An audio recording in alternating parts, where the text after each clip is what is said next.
Can I get a whooping?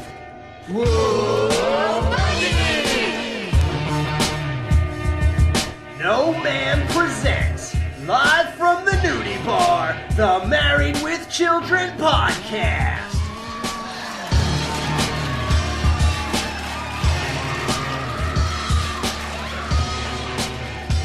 And here are your hosts, Jerry, Justin, and Al. What's up, guys, and welcome to the Married with Children podcast Season 1 wrap-up show. Here we are to go over everything, do a big overall type show for every review we just did for Season 1 of Married with Children. So, I am joined, as always, by Jerry. What's up, man? Not much, man. Glad to be here. I'll be even gladder when I meet a certain person. I wonder if you're hinting to what we alluded to in the last show. And as always, we are joined by Justin himself. What's up, brother? Justin doesn't get the joke at the beginning, but guess what? There is no joke, so I get it. Wow, you finally get it. It only took 14 episodes. Yeah, and no joke to get it. All right, guys. So, yeah, like I said, that's what we're here to do. We just, thank you again for everybody who's been listening. This is a brand new podcast. We really love Married with Children. Well, Justin doesn't. He's loving it, but he doesn't love it, meaning that he didn't say, wow, I always love this show. I'd really like to do a show on it.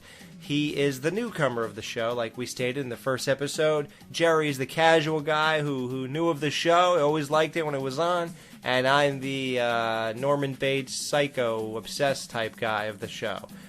So the three of us together, we thought, you know what? With those three perspectives, I think we could put out a pretty fun show here. So that's what we did. We've done 13 reviews, basically all of Season 1, and now we're here to wrap it up, give overall thoughts. We're going to give our favorite 3 episodes of the year. We're going to give our 2 least favorite episodes of the year. We're going to give our favorite moments of Al, Peg, Kelly, Bud, Steve, Marcy.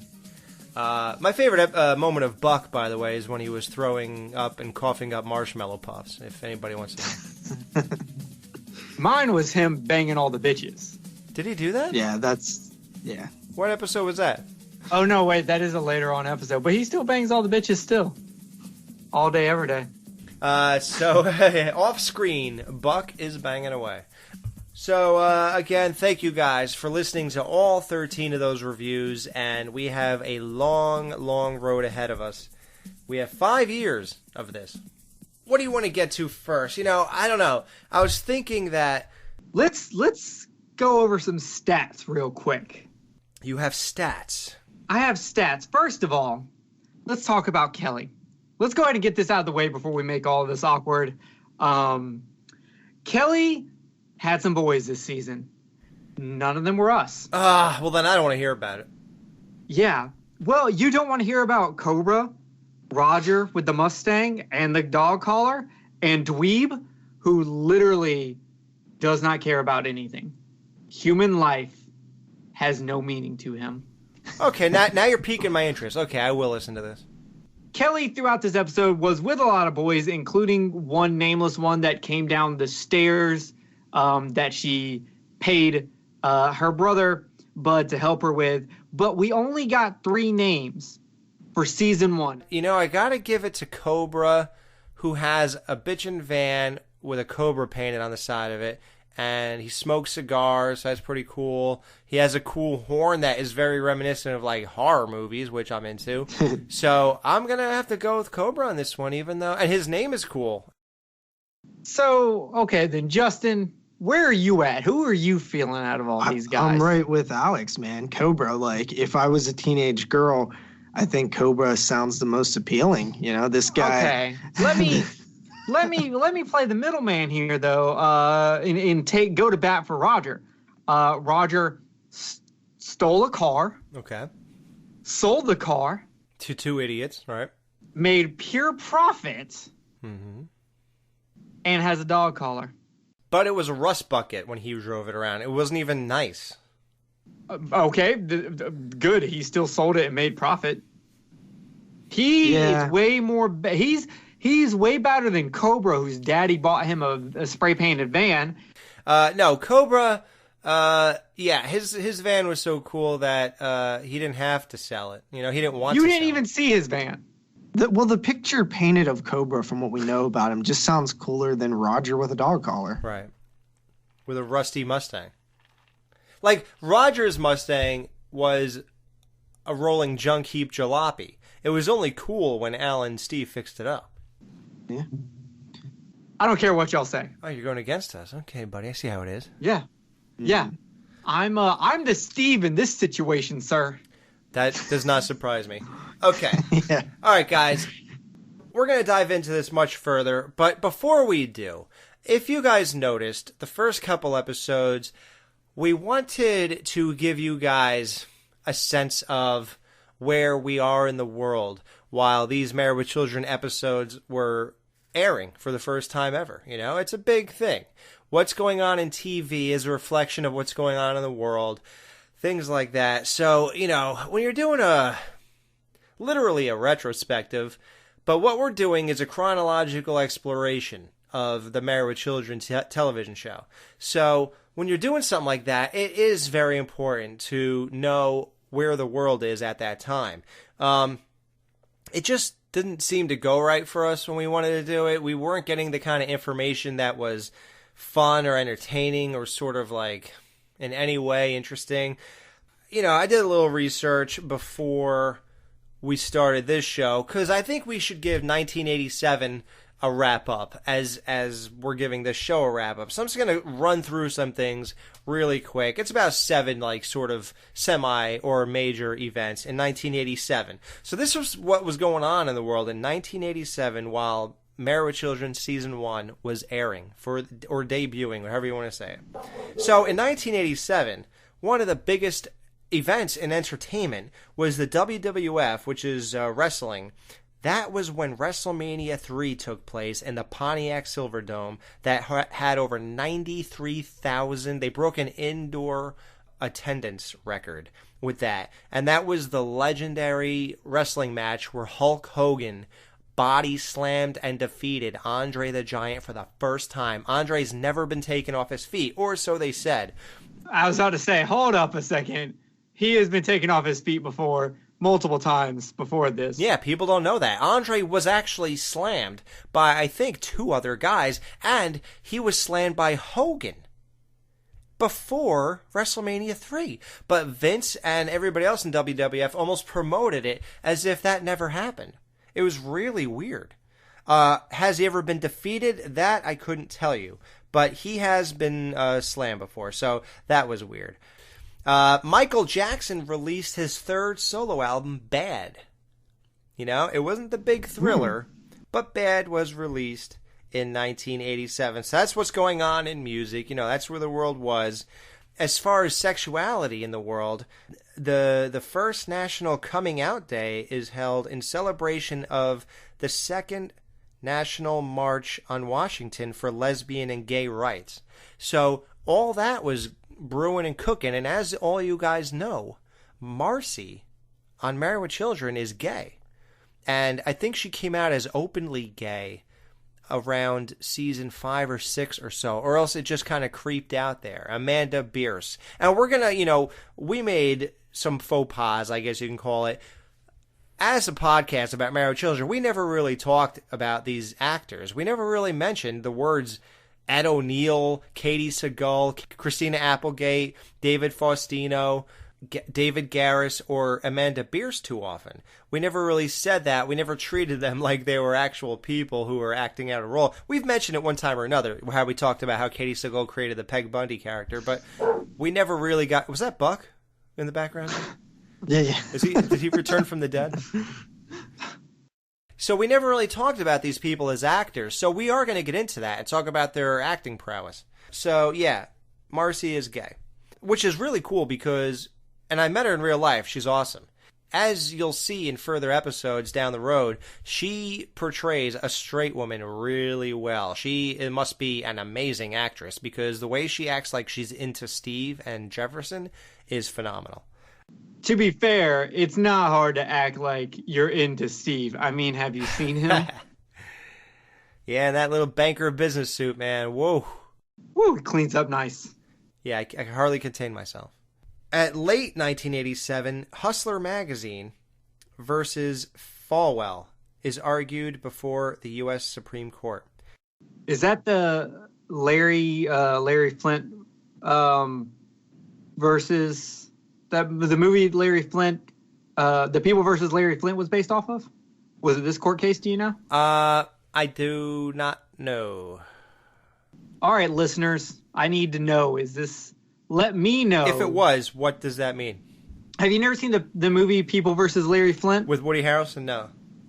Oh, dude, it's so good. If you liked Howard Stern's Private Parts, you would enjoy the People versus Larry Flint. Oh, I loved his Private Parts. All righty then. So, I'm doing one of your jokes here. Oh, yeah, that's very Steve of you. Ha, I know. Okay, well, just wrap it up for 1987. And the last kind of thing, it's kind of on a down note. From December 22nd to December 28th, Ronald Gene... It's weird. Whenever people kill people, they give them 3 names. Ronald Gene Simmons goes on a 6-day killing spree in Russellville, Arkansas, killing his wife, children, and grandchildren as they arrived to celebrate the holidays at his home. On the 28th, he went on a shooting spree, killing an additional woman and wounding 5 others before surrendering to the police. His final death toll was 16. He was tried and eventually executed. Like, wow, man. And a little side note, Prozac makes its debut in America. Now, I don't know if it's because The Married Children came out, so by the end of the year, they had to give everybody Prozac. I'm not sure. Well, Alex, whenever you kill your grandchild, it is called filicide. When you kill your mother, it's called matricide. And what's the exchange rate on that? I don't know. Actually, you know what? I had something here too, if you don't mind. I do mind. So let's get to our favorite Kelly moments. Okay, what's up? So we do often talk about, the fact that money and, we've done some numbers during the shows when they bought the Ford and different things like that.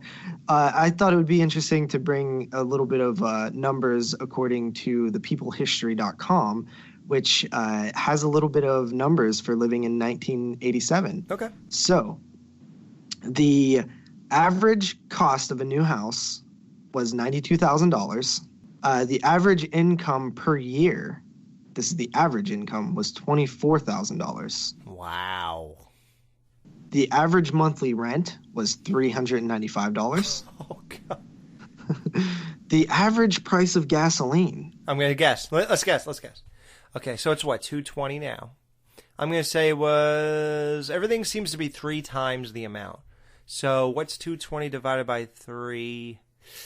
I'm going to say it's 72 cents a gallon. 89 cents a gallon. Ooh. Jerry didn't even get a chance to guess. That's all right, because my answer was wrong. So I'm fine with this whole scenario, though I am thinking about calling Marty and getting a time machine. Yeah, right? Take all of our money now and go back there and spend it. Yeah. They'll think my $100 bills are fake because they're colorful. So, Jerry, you are much like Steve.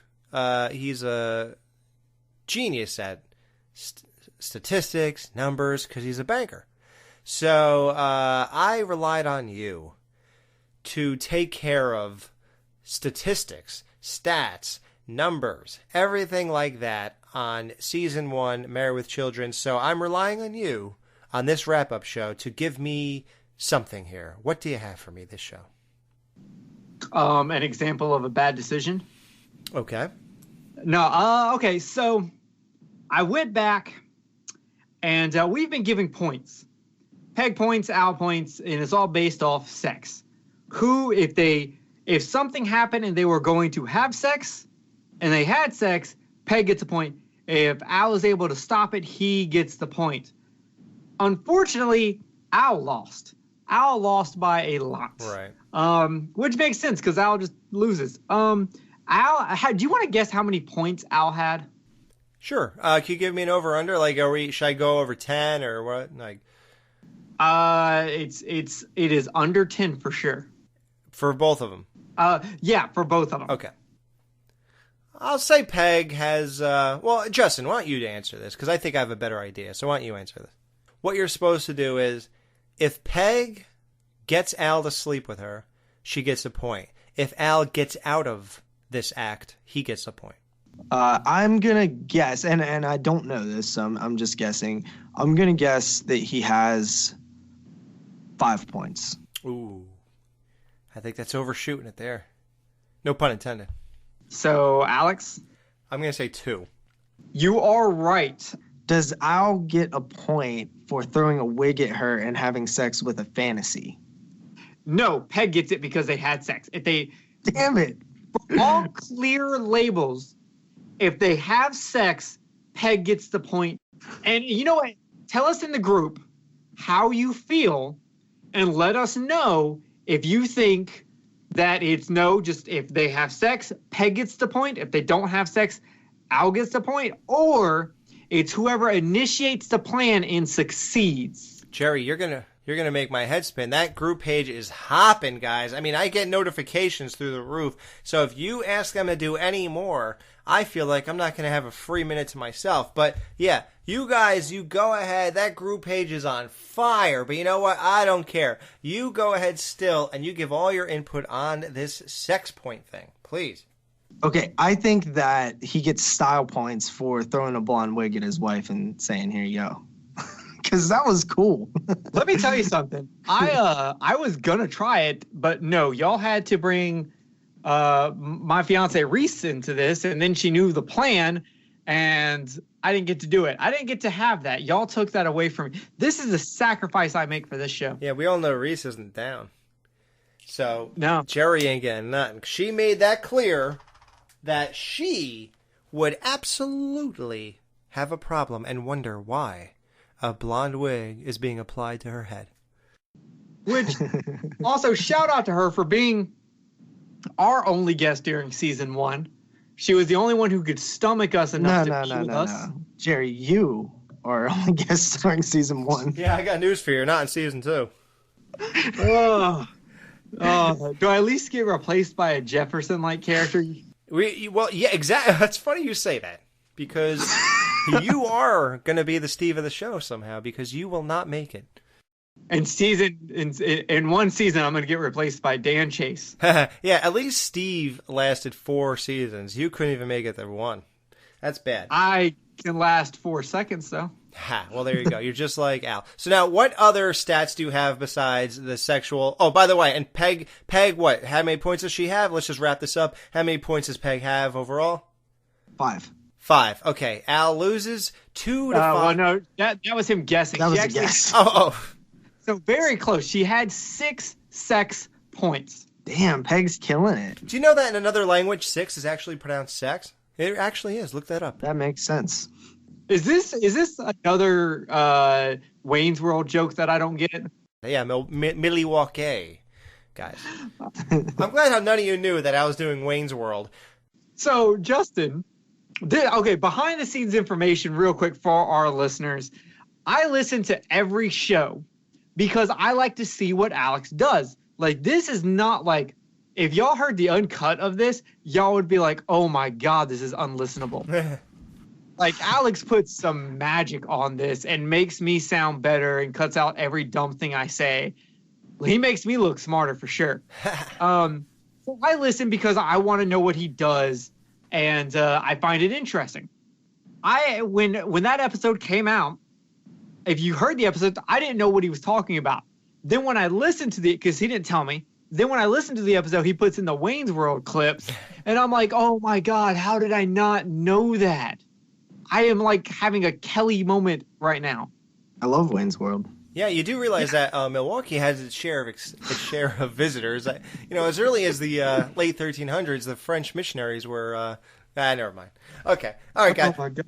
Okay, what do you have for stats? Is there anything else? Because I have so much to get to and so little time. We just have this isn't necessarily a stat, but it rolls us over into start picking our best things, and let's kick that off with who was the hottest chick of season 1. Okay, we got the chick, the blonde in the blue dress in episode 1. She the one that doesn't wear a bra? Yes, she was a little self-conscious. Can you tell she's not wearing a bra? She was my runner-up. So close to the gold. Okay, and then you got the second episode, I believe, of that season, Thinnergy, where a chick in a red shirt or something of some kind, the Cherry Sisters, and then you have... Ooh, the chicks in the Mustang. Yeah. Okay. I feel like there's one clearly defined winner, and we all picked her. I think I know who you're going to go for, but I'm not that big on her face. It's better than her sister's face. It is. I'm just saying that Jerry tried to pick Kelly, and we vetoed that. Yeah, we vetoed that. It's just not allowed yet. I don't know how many times we have to go over this.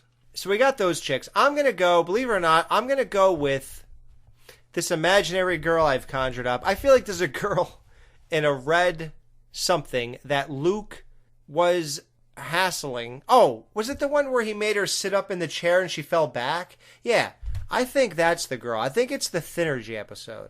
I think I like her the most. I like her more than the girl Al ends up spending the most amount of time with in Al Loses His Cherry, because although she's dumb as a box of rocks, she's blonde, she's easy, she wants to make a video. Although all that, something about her face... Oh, yeah, it was Thinnergy, episode 2. She is in a red shirt with a black skirt. I am so good. See, me being on the show is not a mistake. I belong here. I would hope so. So, yeah, no, seriously. That's my chick. I'm going to go with her. I don't even remember she's that hot, but I think I was attracted. So, that's my one. Go ahead, guys, because I'm not going to go with the obvious like you thought. Go ahead. All right. For some reason, I just keep remembering the chick from the first episode, but I don't remember what she looked like 100%. I just remember that she didn't have a bra on, and they were like, yeah. So I'll go with her. Mm-hmm. Jerry. Well, I picked the obvious Sherry Cherry of the Cherry Sisters. I think Sherry is the hottest of the available choices. Oh, she's available. She's available and vacant, and that's how I like them. Whether you're married, she actually has a vacant sign that she slides back and forth on her forehead. She stole that from one of her airplanes. That's her form of a tramp stamp. Yeah. All right, so hottest guy is season. No, I'm just kidding. Nobody picked Peg, huh? Peg? Oh. Hey, wait, you can't pick Peg. You can't pick Peg. You can't pick Marcy, and you can't pick Kelly. If I can't pick Kelly, yeah, weirdo. Okay, I was not alone in those conversations, gentlemen. All right, so what's next? Well, I feel like I want to save our favorite 3 episodes for our last conversation. I just feel like we should do that. Okay, now let's get into some things we may have missed along the way. That's what this little sub-segment is called. What we missed along the way. One of the Cherry Sisters. It turns out, guys, Terry Cherry, which is the one that we all felt was the unattractive one in the blue dress, she is actually an enormously famous person. She happens to be Mick Jagger from the Rolling Stones' wife. I don't know if he's still married to her or not, but that's his wife. So she's a rocker all the way, man. Like, she totally digs this show. She's into the party life, all that kind of stuff. So she's a cool chick. I do feel bad that we were sort of judgmental on her looks, and we said she looks like the chick from Total Recall. But here's the odd thing about it. She was in a 1980s movie. It wasn't with Arnold Schwarzenegger, though. It was with Michael Keaton and Jack Nicholson. Do you know what movie I'm talking about? Batman. Can you believe that? Do you remember the scene where the Joker was in the art museum and he's with a blonde chick and she's wearing a Phantom of the Opera mask, and he says, I think her name is Alicia or something like that, he says he did a little art of his own, and he pulls the mask off her and he squirted that acid into her face and disfigured her. That's her. Damn. And she didn't even have to use special effects for that. Oh. Are you trying to say that was a stain from Mick Jagger? I'm just saying, well, I mean, she had Mick Jagger on looks until he got old. Right. I wonder, we should look up if they're actually still married. Do. Oh, good. Thank let you. me look. You go ahead. Now just go to Al Luz's Cherry, then click her name, and then try to do something else. Okay. And while our Steve of the episode does that research, here's someone else we missed, guys. We missed... Jerry Hall, right? Oh, her name? Yeah, you're right. It is. Jerry Hall got her marriage annulled. What? From Mick Jagger. It was actually, their marriage was common law. Really?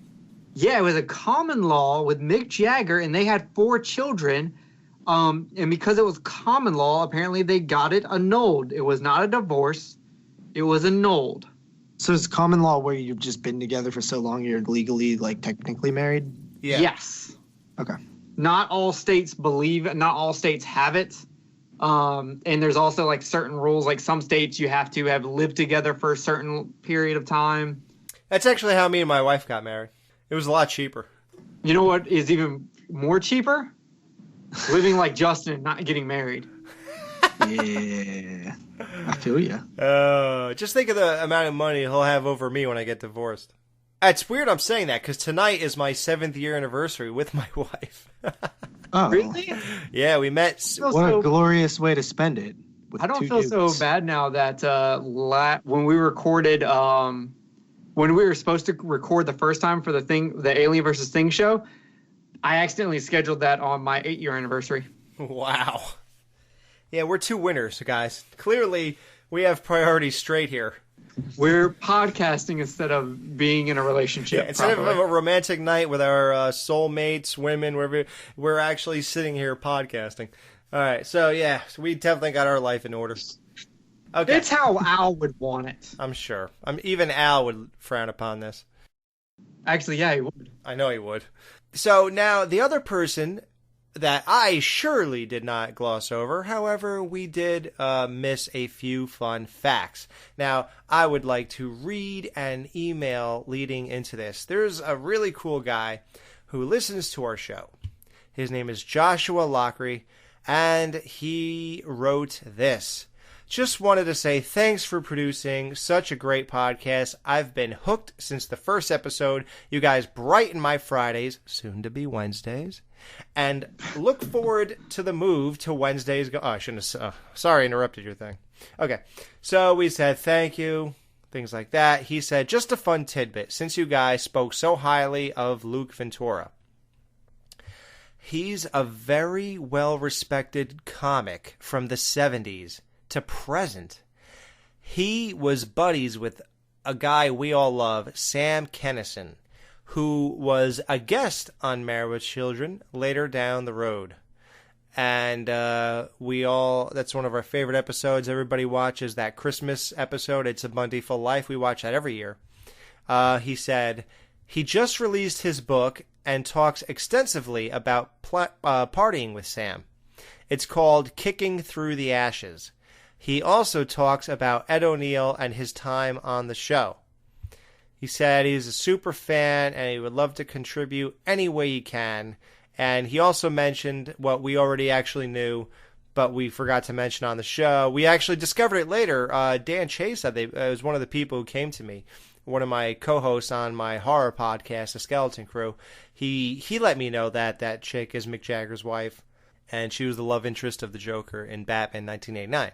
So Now, let's focus on Luke Ventura. What is Luke Ventura's real name? It is Rich Scheider. I hope I'm saying that right because it's Ritch, Rich Scheidner. Shydner. Scheidner. Scheidner. He is a shy nerd. And so really cool though. We talked about how he was buddy with Sam Kinison, and we've also talked about how Sam Kinison was up for the role of Dan in Roseanne, right? No, he was up for the role of Al. Roseanne Roseanne was going to be Peg. Oh yeah, well the original idea was going to be Roseanne and Sam, and then Roseanne later on got her own show. Right. Guess who went to go write for Roseanne? Sam? Our man Luke. Oh, really?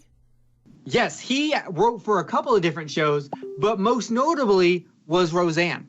Yep, I thought that was very interesting how that worked out. He wrote for their chief competition?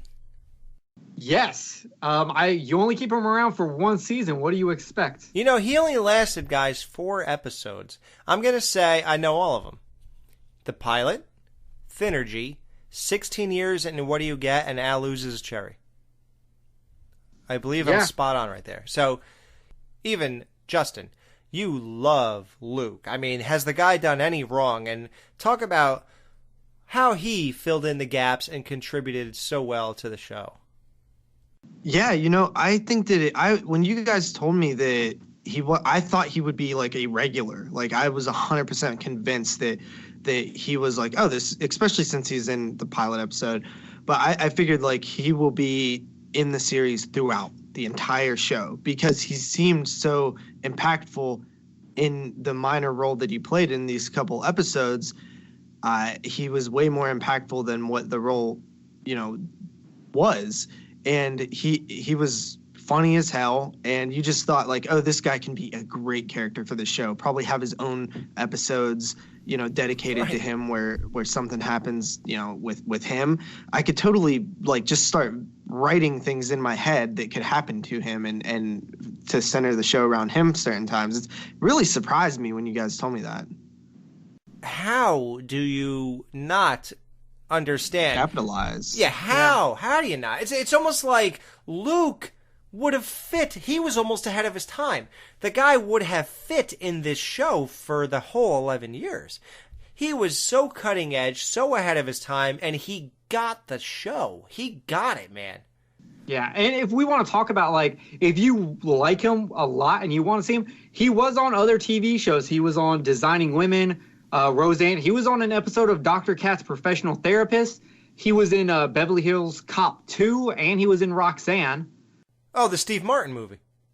Yeah, I believe so, yes. Wow. So he rubbed elbows with Steve Martin, too? And at Beverly Hills Cop 2. That means he was with Eddie Murphy. Jesus, man. And I told you he wrote for Roseanne. Well, I don't know if y'all know this, but I'm from the South. And in the South, Jeff Foxworthy is king.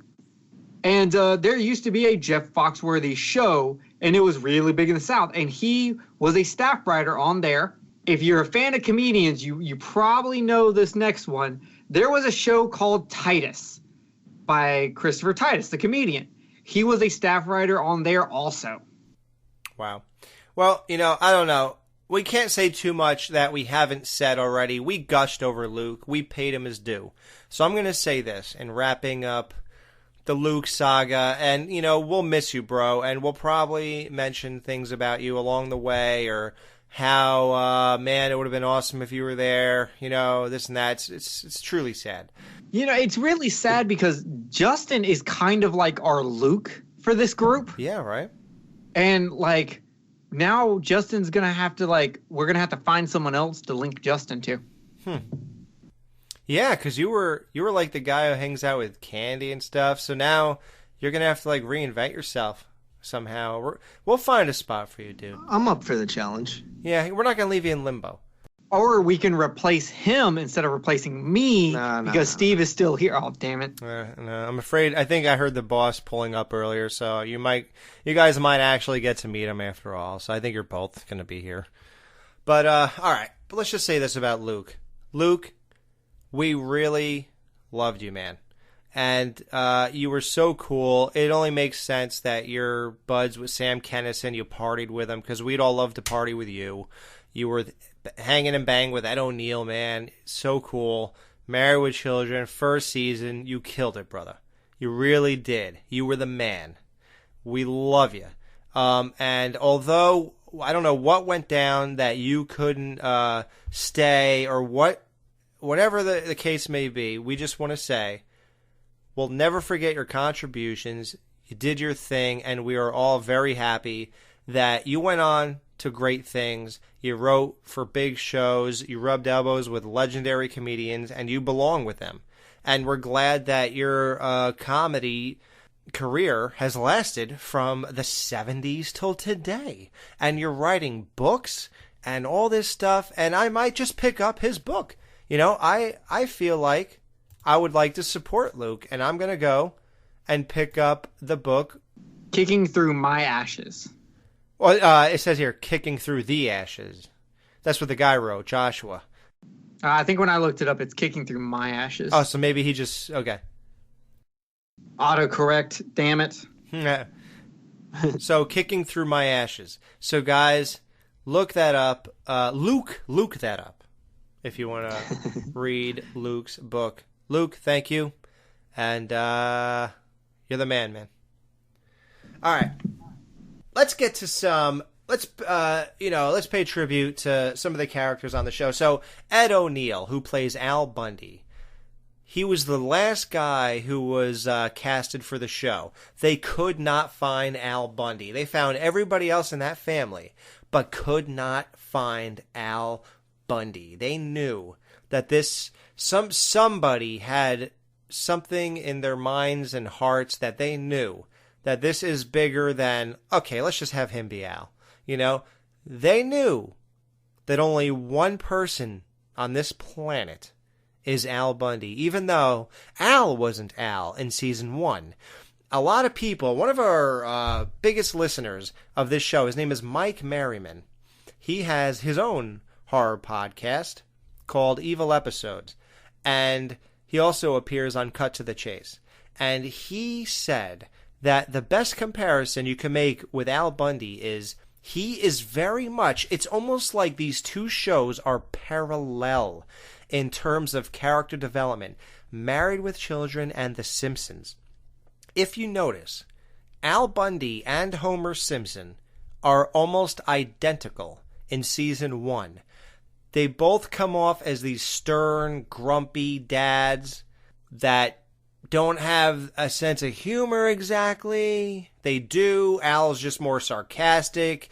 Homer's sarcastic and grumpy, that kind of thing. And neither one of those two characters really find who they became and what we all know and love until roughly season 2. It all sort of like panned out, gelled in season 2, and by season 3, they were both, bam, they both became pop icons.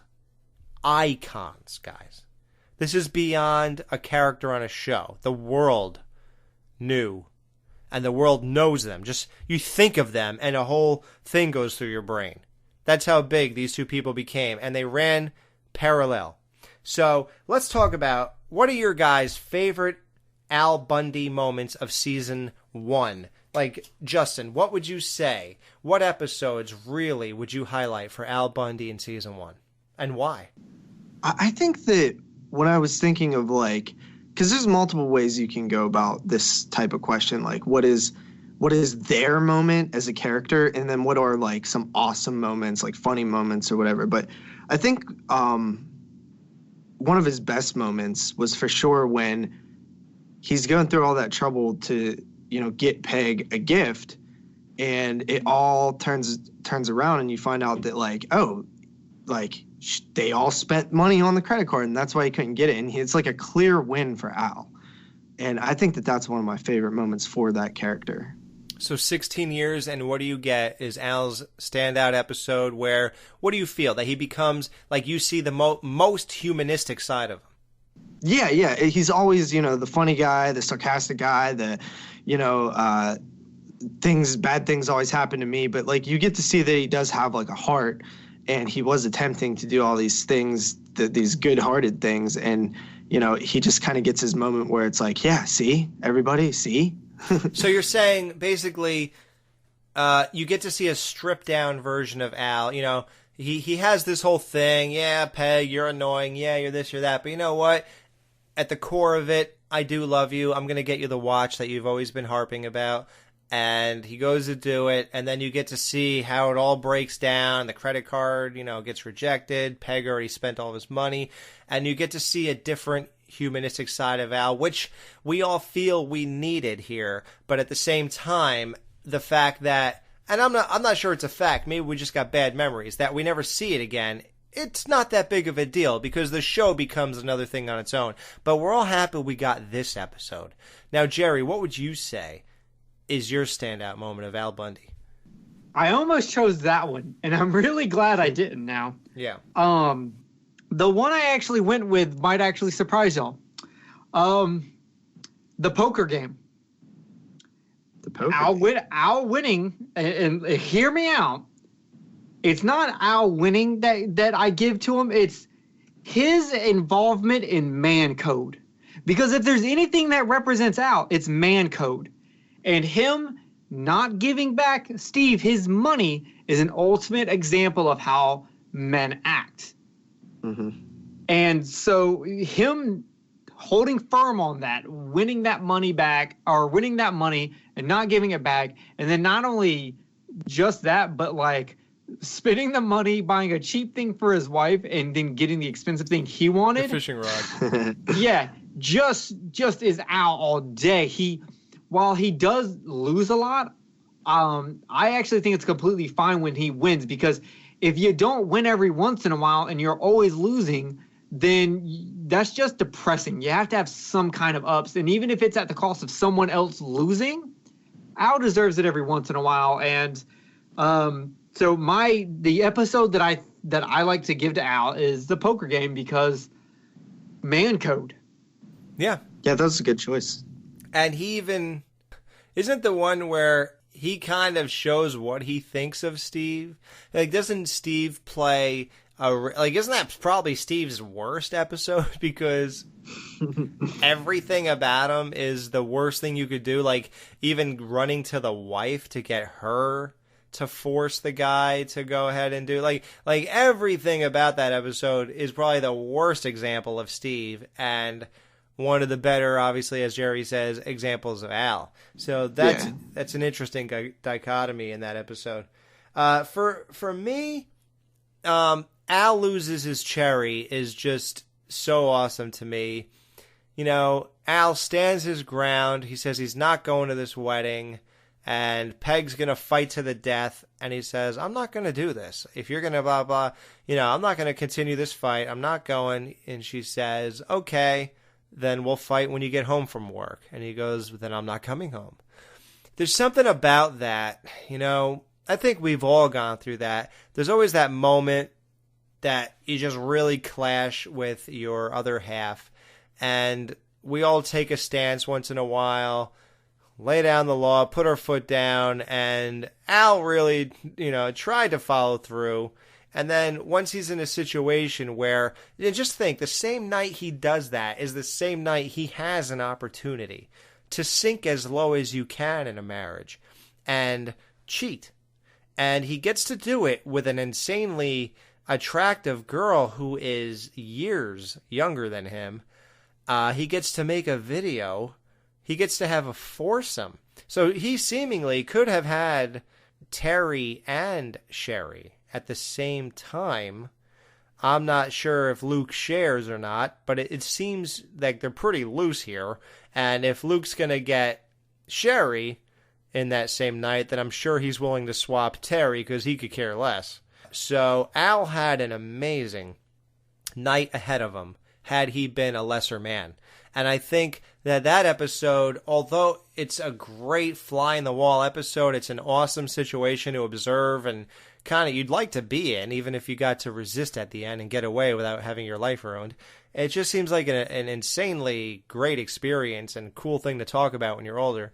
Al shows that he is also a good person when you strip it all down. And yeah, we'd all love to have this opportunity, but in the end, I love my wife, man. And, I can't do this. And I think that side of us relates to Al. And we couldn't look at our wives and or girlfriends or whatever in the eye after doing such a thing. And I think he is that side of us at that moment. So I think that to me is like my favorite kind of situation Al's been in, how he handled it, how it all went down. So that's my favorite. So Peg Bundy, Katie Sagal. Katie Sagal, guys, is an insanely famous person. I should actually say she's even more successful than famous. She's famous, believe me. Married with Children is enough. Everybody knows Peg Bundy. But she is also the Cyclops-looking girl on Futurama with the purple hair. She is other characters who I don't even know. When John Ritter, the guy from Three's Company, Jack Tripper, when he died, the show he was doing actively when he died was called something like 7 Reasons to Date My Teenage Daughter or something like that. She was his wife on that show. She was on another sitcom at that time, but he died. David Spade came in, replaced him, and I think it just didn't work. It wrapped up. Then she hits it big one last time with Sons of Anarchy, which is probably the greatest modern television show in the last, 10 years. There are some shows that compete, but nothing has the soul and the depth of Sons of Anarchy. For the record, this is Alex's opinion. Yeah. Not. I personally, if I'm going to pick the best show out of the last couple of years, I'm saying Game of Thrones. Throwing that out there. Breaking Bad. Okay. But to be fair, Sons of Anarchy, I haven't ever finished it, but the first 3 seasons I absolutely loved. See? So, dude, season 4 is probably one of the best seasons ever. You have to watch that. Oh my God.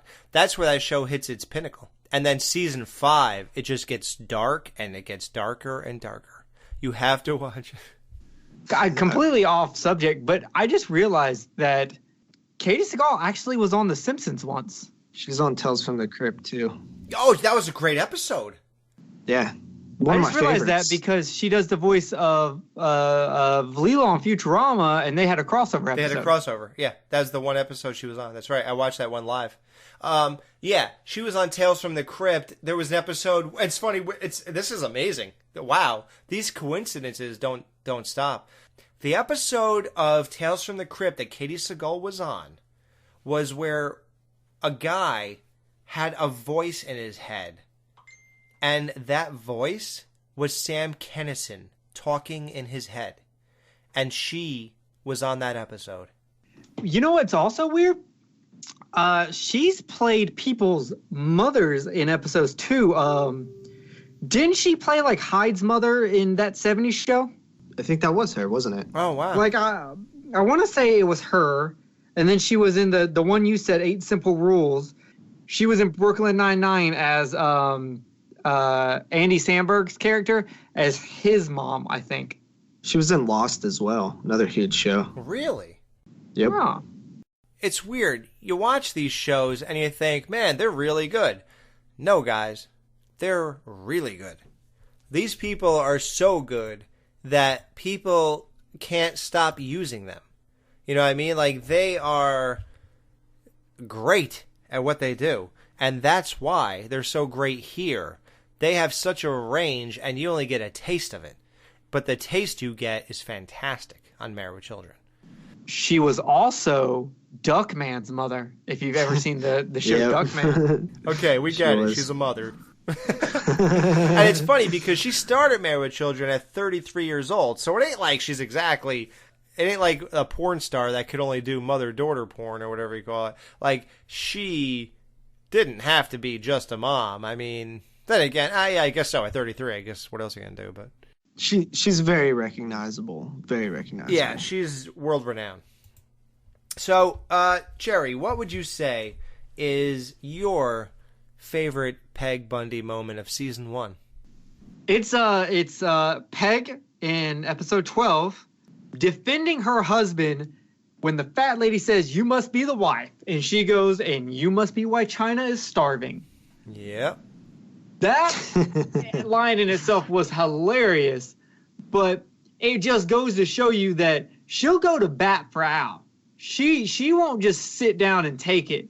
At the end of the day, that's her husband, and she's not gonna let just some random fat lady spew nonsense on Al. That's her job. It's her job to give Al a hard time, and she's not gonna let anyone else do it. It's almost like when a big brother saves the little brother and was like, I'm the only one that can, pick on him, give you crap. Yeah, pick on you. She does that for Al, and I thought that was a really good moment. That is really tiny, but it's always the small moments that represent a lot when they step up to the plate for you. Yeah. Well, it's funny you say that. I concur on the theme of why you think a standout moment is what it is with Peg, because mine is, have you driven a Ford lately, when Al and Steve are rebuilding the Mustang? And as you remember, I pointed out that Peg was super cool in that episode, man.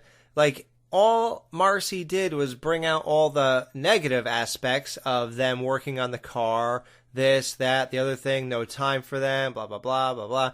All she did was say negative, negative, negative, and all Peg ever did was say, yeah, but you know what?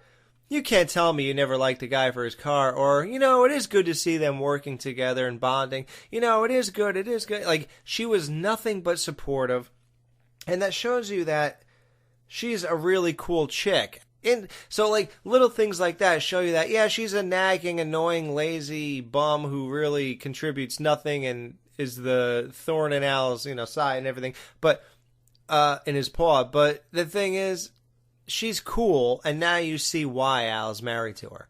So, like, little episodes like that or moments like that, you see why he's married to her, and that makes her cool.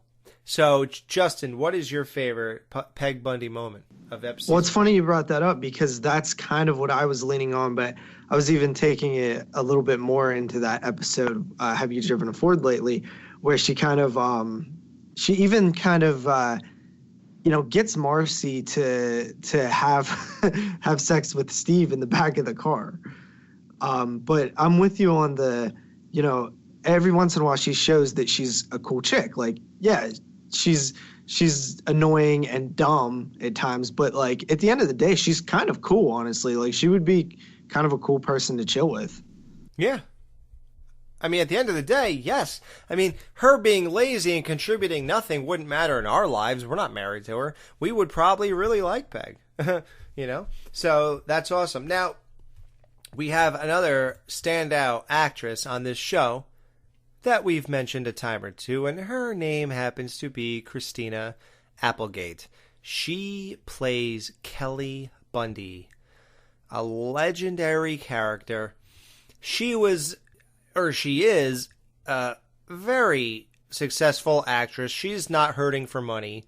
Some of her bigger roles are in Up All Night from 2011 to 2012, which shows you she's still current, still killing it. She was in Anchorman 2. I mean, she's no slouch. She was in the TV show Friends. She was in Jessie. But the thing that stands out to me is an amazing movie from 1991 called Don't Tell Mom the Babysitter's Dead. I love that movie. Yeah. I mean, the dishes are done, man. I mean, you can't get cooler than that. Kelly Bundy exemplified cool. She started off in 1987 at an age that we can't really discuss, and that's all good and fine. But Kelly Bundy became legendary. She became what is a cool teenage girl. She defined cool. That's the real cool. That's not like, Kelly Taylor 90210 cool. This is the kind of cool that badasses can relate to, girls who are just lost in life can relate to. This is the real thing. That is exemplified in Don't Tell Mom the Babysitter's Dead. It doesn't get any better than that. So, guys, what is your standout episode for Kelly Bundy? Although, and we already talked about this, the kids really do not get the front row at all. They are secondary. They are nothing compared to what they become on this show in season 1. They're nothing. They are secondary. You know, it's usually Al and Peg on the couch, and they eventually, sometimes Steve and Marcy join them, but in the later episodes, the whole family's on that couch all the time. It's a family thing at that point because they realize the gold that these two will bring. You know, Cud and Belly, Bud and Kelly. So, Jerry, what is your favorite Kelly Bundy moments on season 1? You're right. There were not that many to choose from. Right. So I went with the funniest moment to me, and the funniest moment is in Al loses his cherry when she's explaining to her mom that she is a pro man stealer, and how easy it is to steal a man after a fight. It spells out what is ahead. You know, you don't even know. If you're just watching this, it's 1987, you have no idea what you're in for. But Jerry totally picked up on the idea that this will eventually spell Kelly's entire future on this show, and it never ends, and it never gets boring. I mean, it just doesn't. The whole idea of this just doesn't get old. And the one very interesting thing he mentioned was that she's not an idiot yet. You know, people can view that however they want. Kelly becoming an idiot is the best thing that could have happened to the show. There are times when we're getting to like season 9, 10, and 11 where you wonder, how could you be that stupid? But man, in its heyday, Kelly being dumb is the greatest character development that Kelly could have gone through. And it's so interesting that they just didn't know to do that with her in the beginning. Justin, what stood out for you for season 1 of Kelly Bundy? It was definitely hard to choose because, like you guys said, the kids just take a back seat in this first season as far as, just screen time. But I would probably go with something that I just thought was a little bit different for her character that we hadn't seen, and it's in the actual final episode of the season, which is Johnny Be Gone, and it's where she is not super popular, and she's like bummed out about it. And she's very vulnerable. Yeah, she didn't get invited to, I believe it was a party or something, right? Mm-hmm. So that would probably be mine, just because it was something different. Yeah. She seemingly has no chinks in the armor. She's so now, and she's so the opposite of dorky, and the opposite of any kind of character trait that is... It's very much like she says in the episodes, I spent 15 years creating this image, and it's gone in a phone call. Like, that's a good choice because it shows what she does care about her image. She does care about her popularity. That's something very big for her, and that's represented throughout all of season 1. So that's a good representation of her for season 1. Yeah, she's the popular kid. She has no issues. She has no social hang-ups or anything like that. You know, everything's going great for her. She's good looking. She's cool. She's relatable. You know, like we said, she's not so, she's cool, but she's not so outrageous to the point where she's unrelatable even. Like, she's into heavy metal and rock and stuff, but she's not dyeing her hair black. She's not filling her face up with earrings and tattoos and, things like that. So she is a really great hybrid of everything that what we'd all like to be in a weird way, if you're a teenage girl, which I am.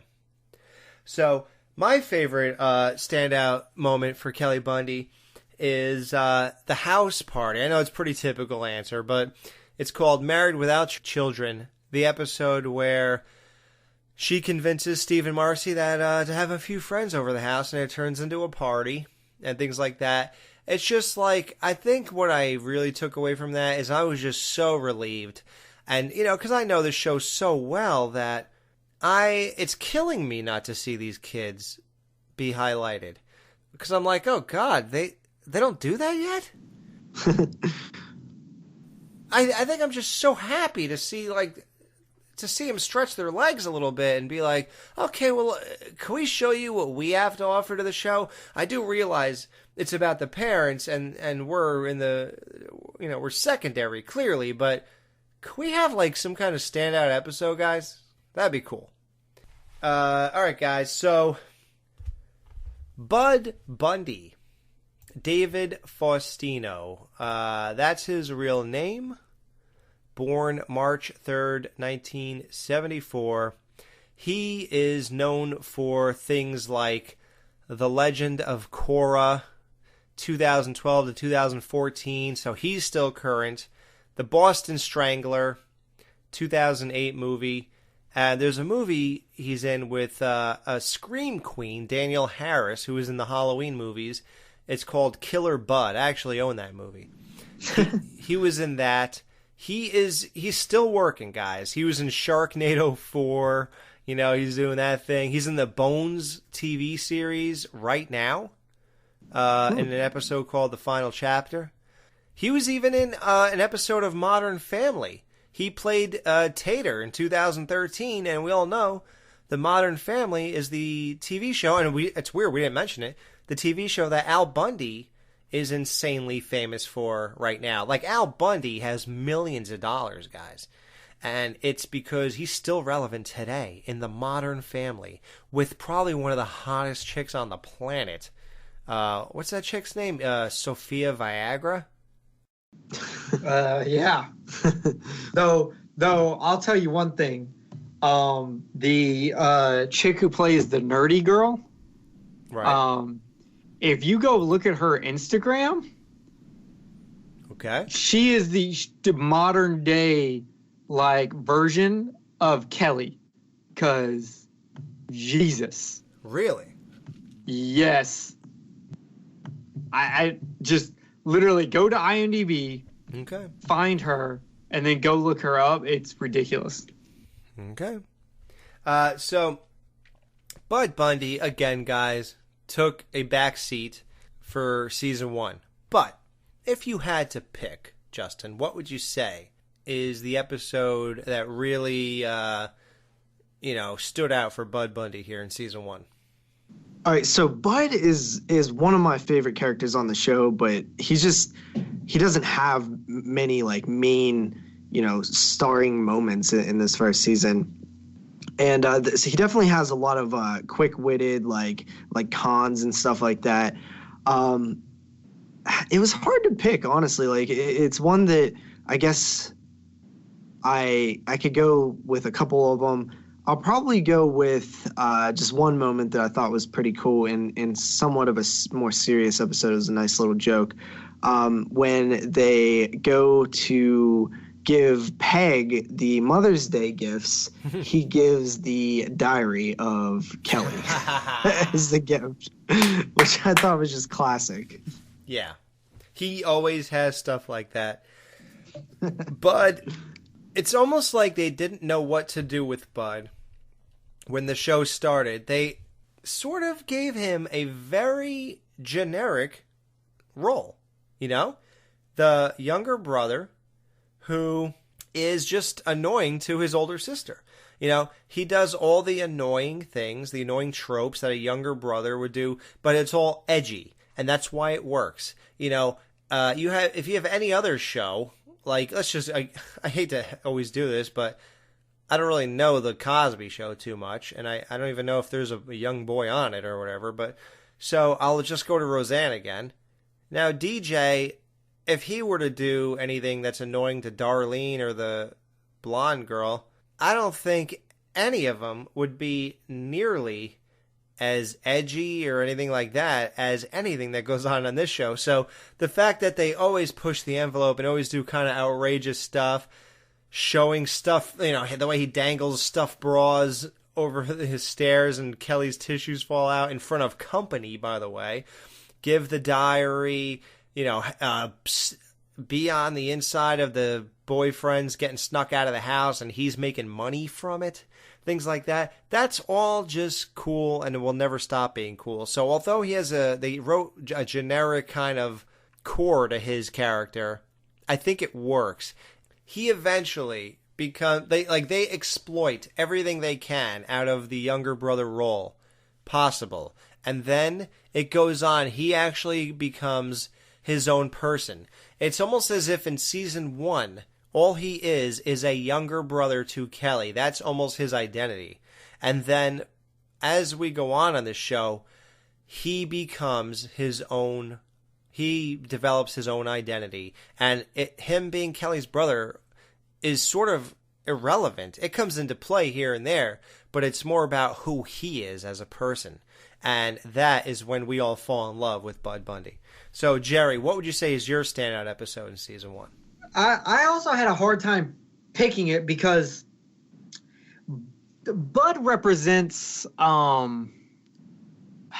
much in season 1. He's used for a lot of one-liners, and he's used to kind of play off of his sister, but his sister kind of gets more time. He pretty much is just there constantly going, how can I get my sister in trouble? So because of that, I decided to go to the very first episode, his very first line, die, commie bimbo, because that kicks off how he feels about his sister and what he's going to do to his sister that entire season. That's true. It's not a glorious thing he did, but let's be honest, did he have anything that glorious in season 1?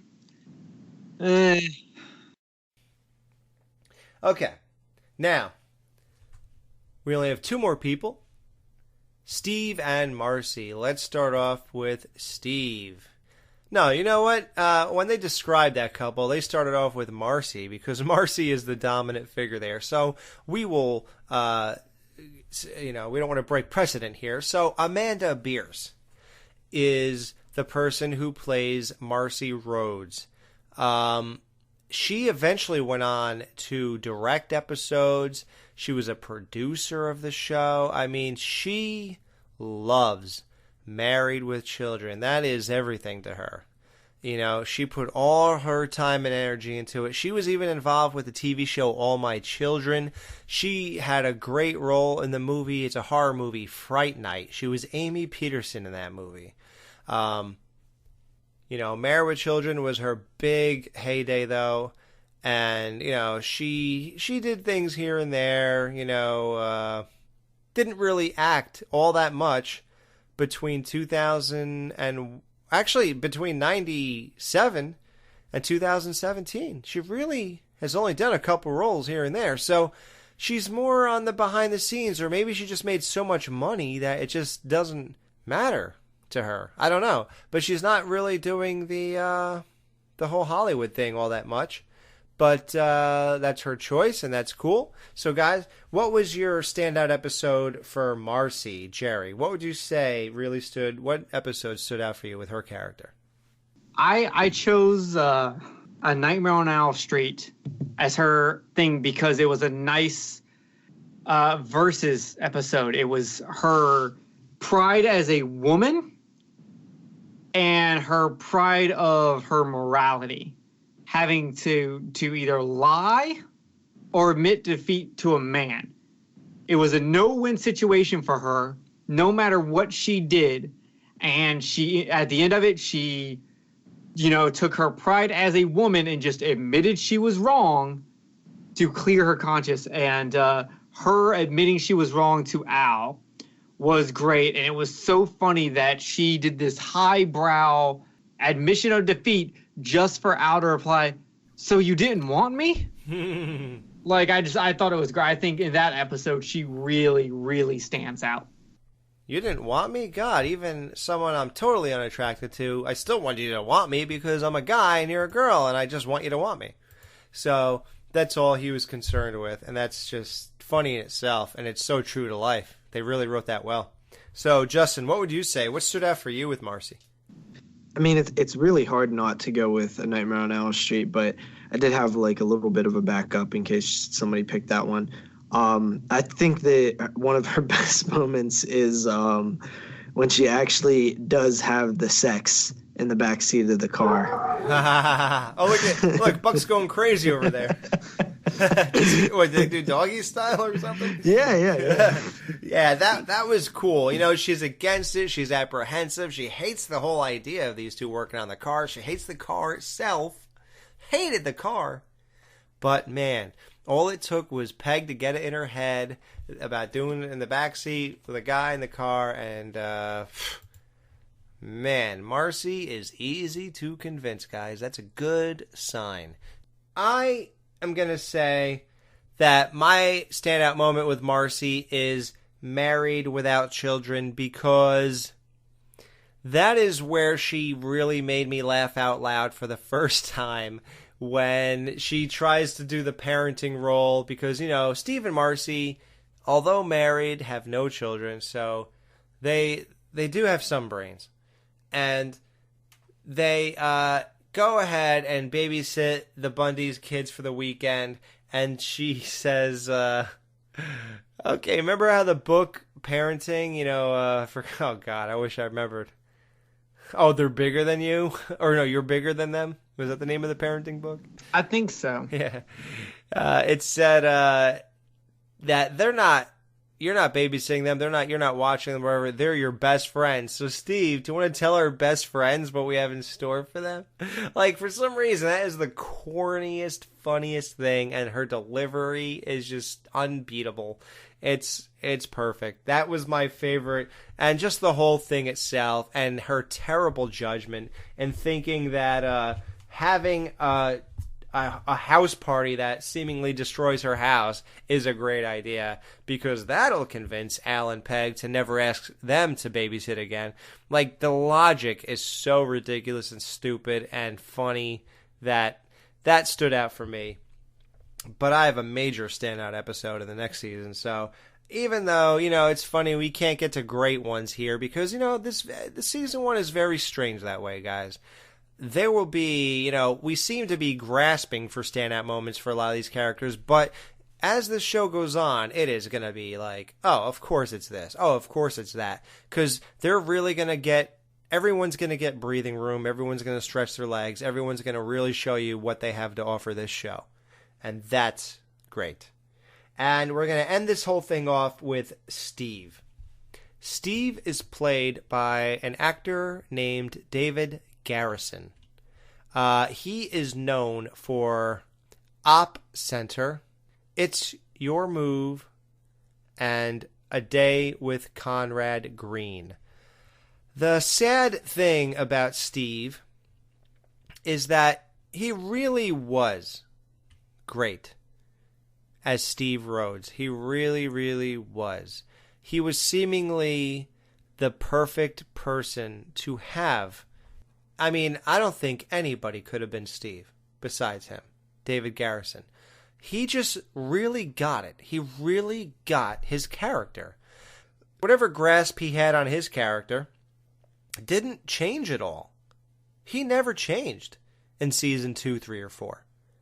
He either got it right away, which no one else did, or his character was just written the same for all 4 seasons. I don't know.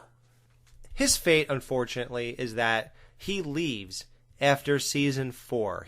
So he left Married with Children to do live stage performance, which is crazy to me. I don't know what he was thinking, but the sadder thing on top of that is that it was the perfect move for the show, because by the time we get to the 5th season, unfortunately, we've moved on from Steve's type of character. You know, the show just had a new edge to it, a new 90s feel to it, and Steve was the perfect guy from 87 to 90.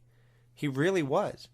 But as we get into the 90s for real, Jefferson was the perfect fit. It took a year, I think, or so to get him or whatever, but he was the perfect fit. So what would you guys say is your standout Steve episode, Justin? Like, what would you think? What stood out for you? I got to go with Have You Driven a Ford Lately? Right. It's the first time that I'm like, yo, Steve can be cool as hell. He's like sticking it to Marcy. He's, rolling with Al. They're becoming buddies, even though if Al doesn't want to admit it or not, they clearly are bonding over this car. And I'm just like, okay, this is what makes this character cool, is that he can be kind of, a baby and, let his wife take the lead a lot of times, but he has this awesome manliness underneath all that we're cheering for it to come out. Right. And when it does, we love it. Yes, absolutely. And Jerry gets vindicated. Yeah. Oh, yeah. So now this is the biggest question. Justin clearly is like the Luke Ventura of our show. Jerry is the Steve Rhodes. And we all know Luke Ventura's standout episode is Al loses his cherry. And Jerry is the Steve Rhodes. So what he says is big. I don't think am I anybody's character? I'm not even sure. You're a weird mixture of Al and Bud. Yeah. but Bud is probably similar to Al when he becomes Al's age. Yeah, I guess so. Yeah, I think I was Bud and I grew to be Al. So, yeah, it is. You're right. I'm a strange hybrid, and I think that will help us eventually because I get to have a really diverse point of view because I get to see through the eyes of Bud, which I've done my whole life until I eventually became Al's, age, I guess, or whatever. Like, I eventually began, as I became an adult and got into adult relationships and had jobs and things like that and got into adult situations, is when I, things really kind of like turned the corner for me and I sort of, yeah, man, like, wow, I'm like Al Bundy. I really am. And I guess I'm a hybrid of both those people. So since you and Justin are so focused on, you have like one focus, you picking Steve's standout episode is very interesting to me because you're so invested. So what would you say is Steve's like shining moments of season 1? You're going to think I'm really weird, but hear me out on it. It is the same as Marcy's episode, A Nightmare on Owl Street. Because, much like what Justin said, where we get to see a bit of his manliness, he gets manly enough that he actually stands up to Al and bangs on Al's door. And when Al asks who it is, he says it's Stephen Bartholomew Rhodes. And he is horny, and he wants to know what you're gonna do about it, Al. Oh man, that is so cringe. Every time we've said it on the show, I just cringe. Al, I'm horny. What are you gonna do about it? But more of my moment for him is more of when he says his full name to Al, like he's standing up to Al. He is bringing. He needs to get laid. That's his breaking point, and he is bringing the gun to Al. Where do you think that could have led? When he said, Al, I'm horny, what are you going to do about it? What did Steve think the reply would be? I think he was trying to put Al off balance. You can't come at Al he can't come at Al like he normally comes at Al. You can't come at anybody like that, though. Yeah, who could you come at like that? I would come at someone like that. I'm going to put you off your heels mentally. I'm going to throw you off your game. You got to attack mentally. It's the art of war. You hit them where they don't expect it and put them mentally off balance. It's like you want to win a fight against a dude? Get naked and try to fight him. He ain't going to fight you. You got to go to extremes. This is life and death. This is sex or not. You got to get out there, especially if you're married. If it's a long-term relationship, you can't let that burn out. You got to get in there. Hey, are you sure you want us to air this? You air this all day. I stand beside Steve and what he says. I will come and knock on your door, say my whole real name, and then look you dead in the eyes. What is your whole real name, by the way? What is it? You might as well say it at this point. My first name, my last say name. Say it proudly like freaking Steve did already. Okay, right? Who is it? Jerry Michael Herring. That's your first name, Jerry Michael? Yeah, my first name is Jerry Michael. It's Why ain't hyphen. we calling you Jerry Michael then? Yeah, but that's a lot in your mouth. Do you really want that much of me in your mouth? Well, it's more than we get if we did anything else. Because, Justin, I'm horny. I don't want to know what you got to do about it. Stop. All right, yeah, we got to get him out off the mic. Somebody cut his mic off. All right, so that's his standout episode, the Marzi episode, oddly enough, guys. So mine is, I'm going to go ahead and do the cop-out with Jerry, Justin, and just say it's Have you driven a Ford lately? Look, let's face it, guys. We all know that's Steve's episode. Come on. It's the first time that he shows us he is... You remember, he even said, I think, on that episode, I was a guy before I met you, to Marcy, you know? And I think that that episode showed us that Steve is cool beneath it all. There is something about him that clicks with us. And, you know, beneath all the nerdiness, beneath him cowering to his wife and always having to please her and being the yes ma'am and all that kind of stuff, Steve does have a cool side, and we could hang with him, man. You know, we could rebuild a car with him. We could have a couple beers. We could watch a football game. Like, I feel like Steve... Oh, we could watch midget wrestling because, you know, we have to see how late they stay up. And we can watch Patsy, Portrait of a Stewardess in Training with him. So if you're ever in the mood for a good time and you're horny and you want to do something about it, watch Patsy, Portrait of a Stewardess in Training. Y'all both picked the same episode. Y'all aren't even true fans of Steve. Y'all only like him when he's all manly and he's going to eat a steak. Well, what would you like us to pick? The poker game where he shows what a cowering, sniveling worm he is to go ahead and go to your wife to make you... Speaking of that, Alex, what are your 2 worst episodes? It's hard to say, guys. You know, we love this show so much. But not every show is a winner on every season. It just doesn't happen. We picked our favorite 3 episodes, but we only picked our least favorite 2, because we don't want to go too far with this.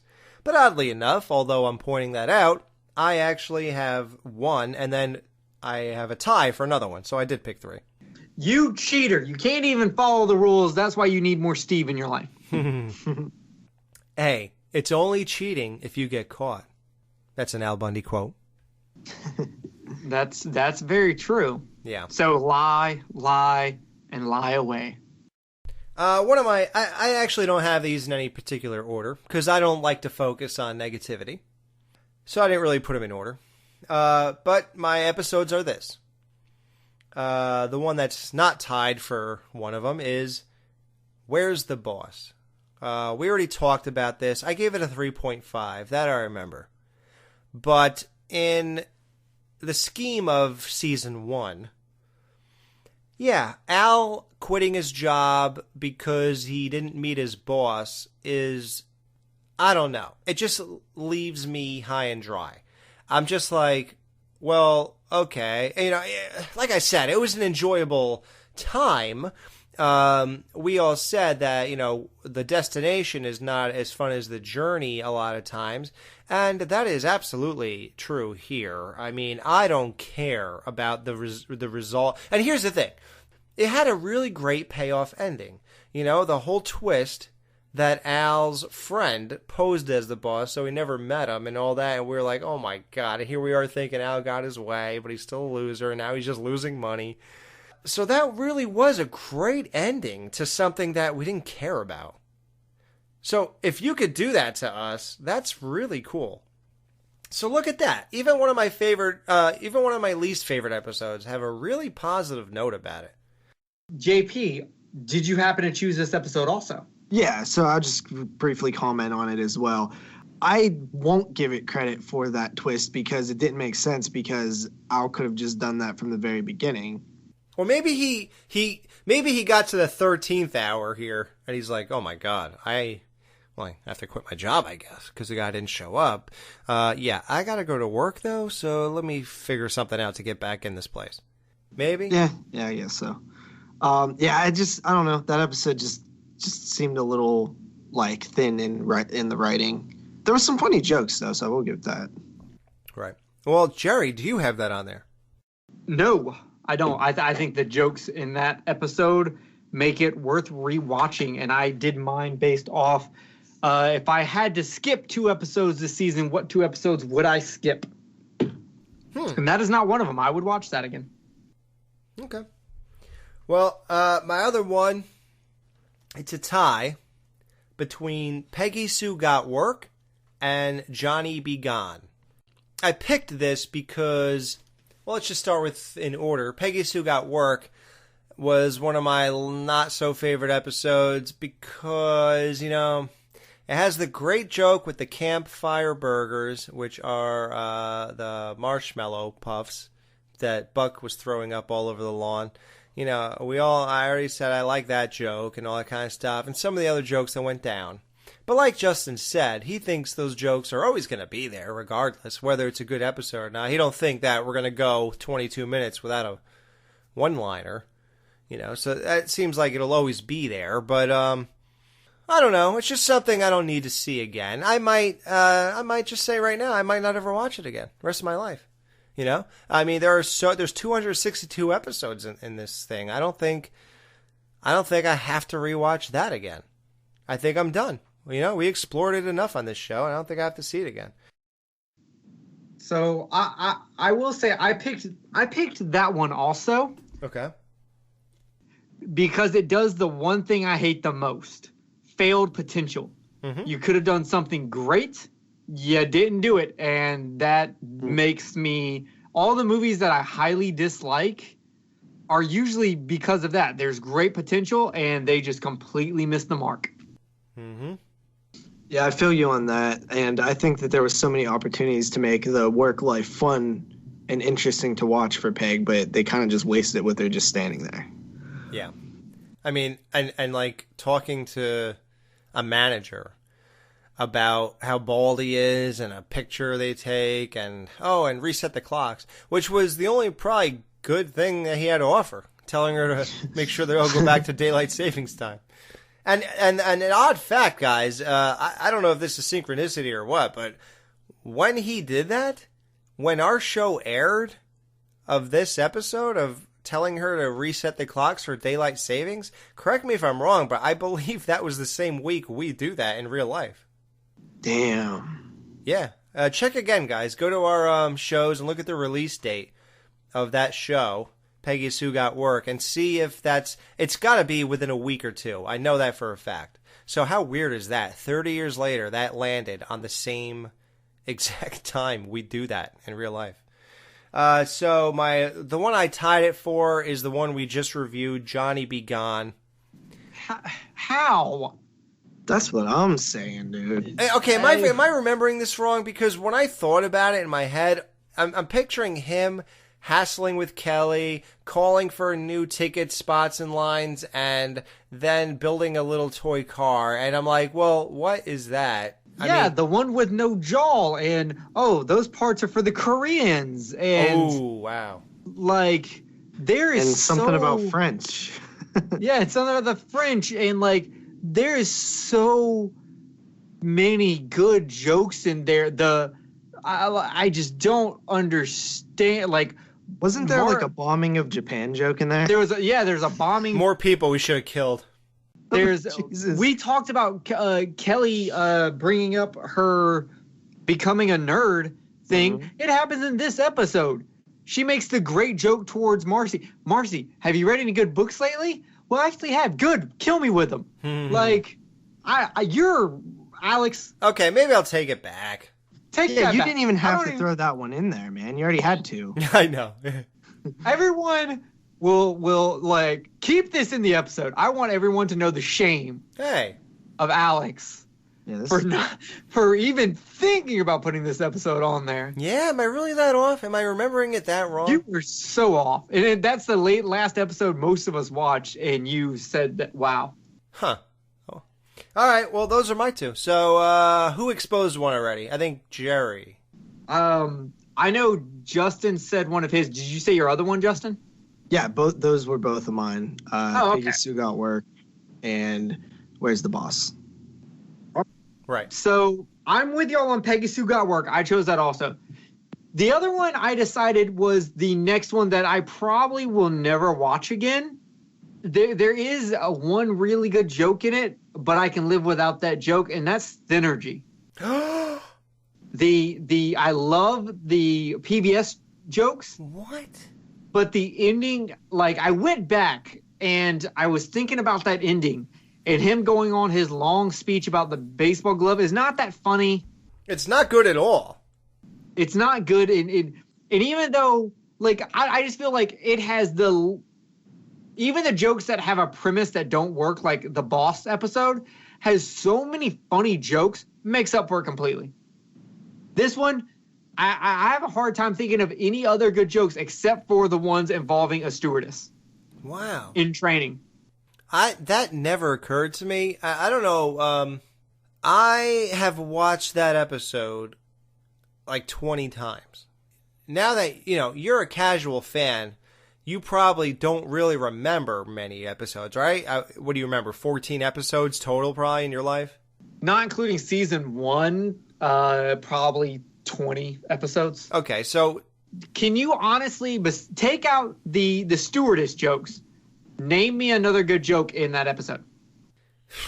Man, I don't know. I mean, it's just like the kale joke? Yeah, wow, it's so funny. That's what I was going to say. Do you want more kale? Did I ask for more kale?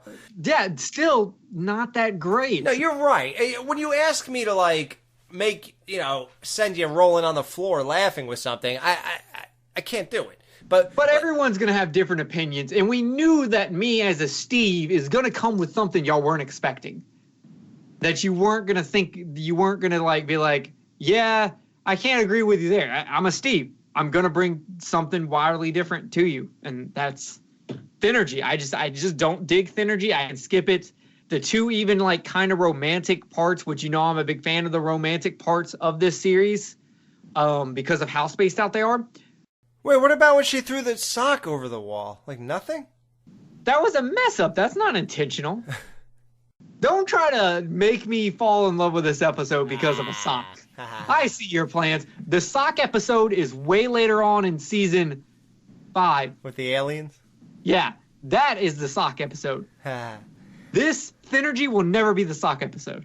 Dude, I'm going to say I disagree with you. I really have fond memories of Synergy, and just to spite you, I will continue to watch it in my life. Okay. Justin, what is your opinions on this? After hearing us talk, what do you think?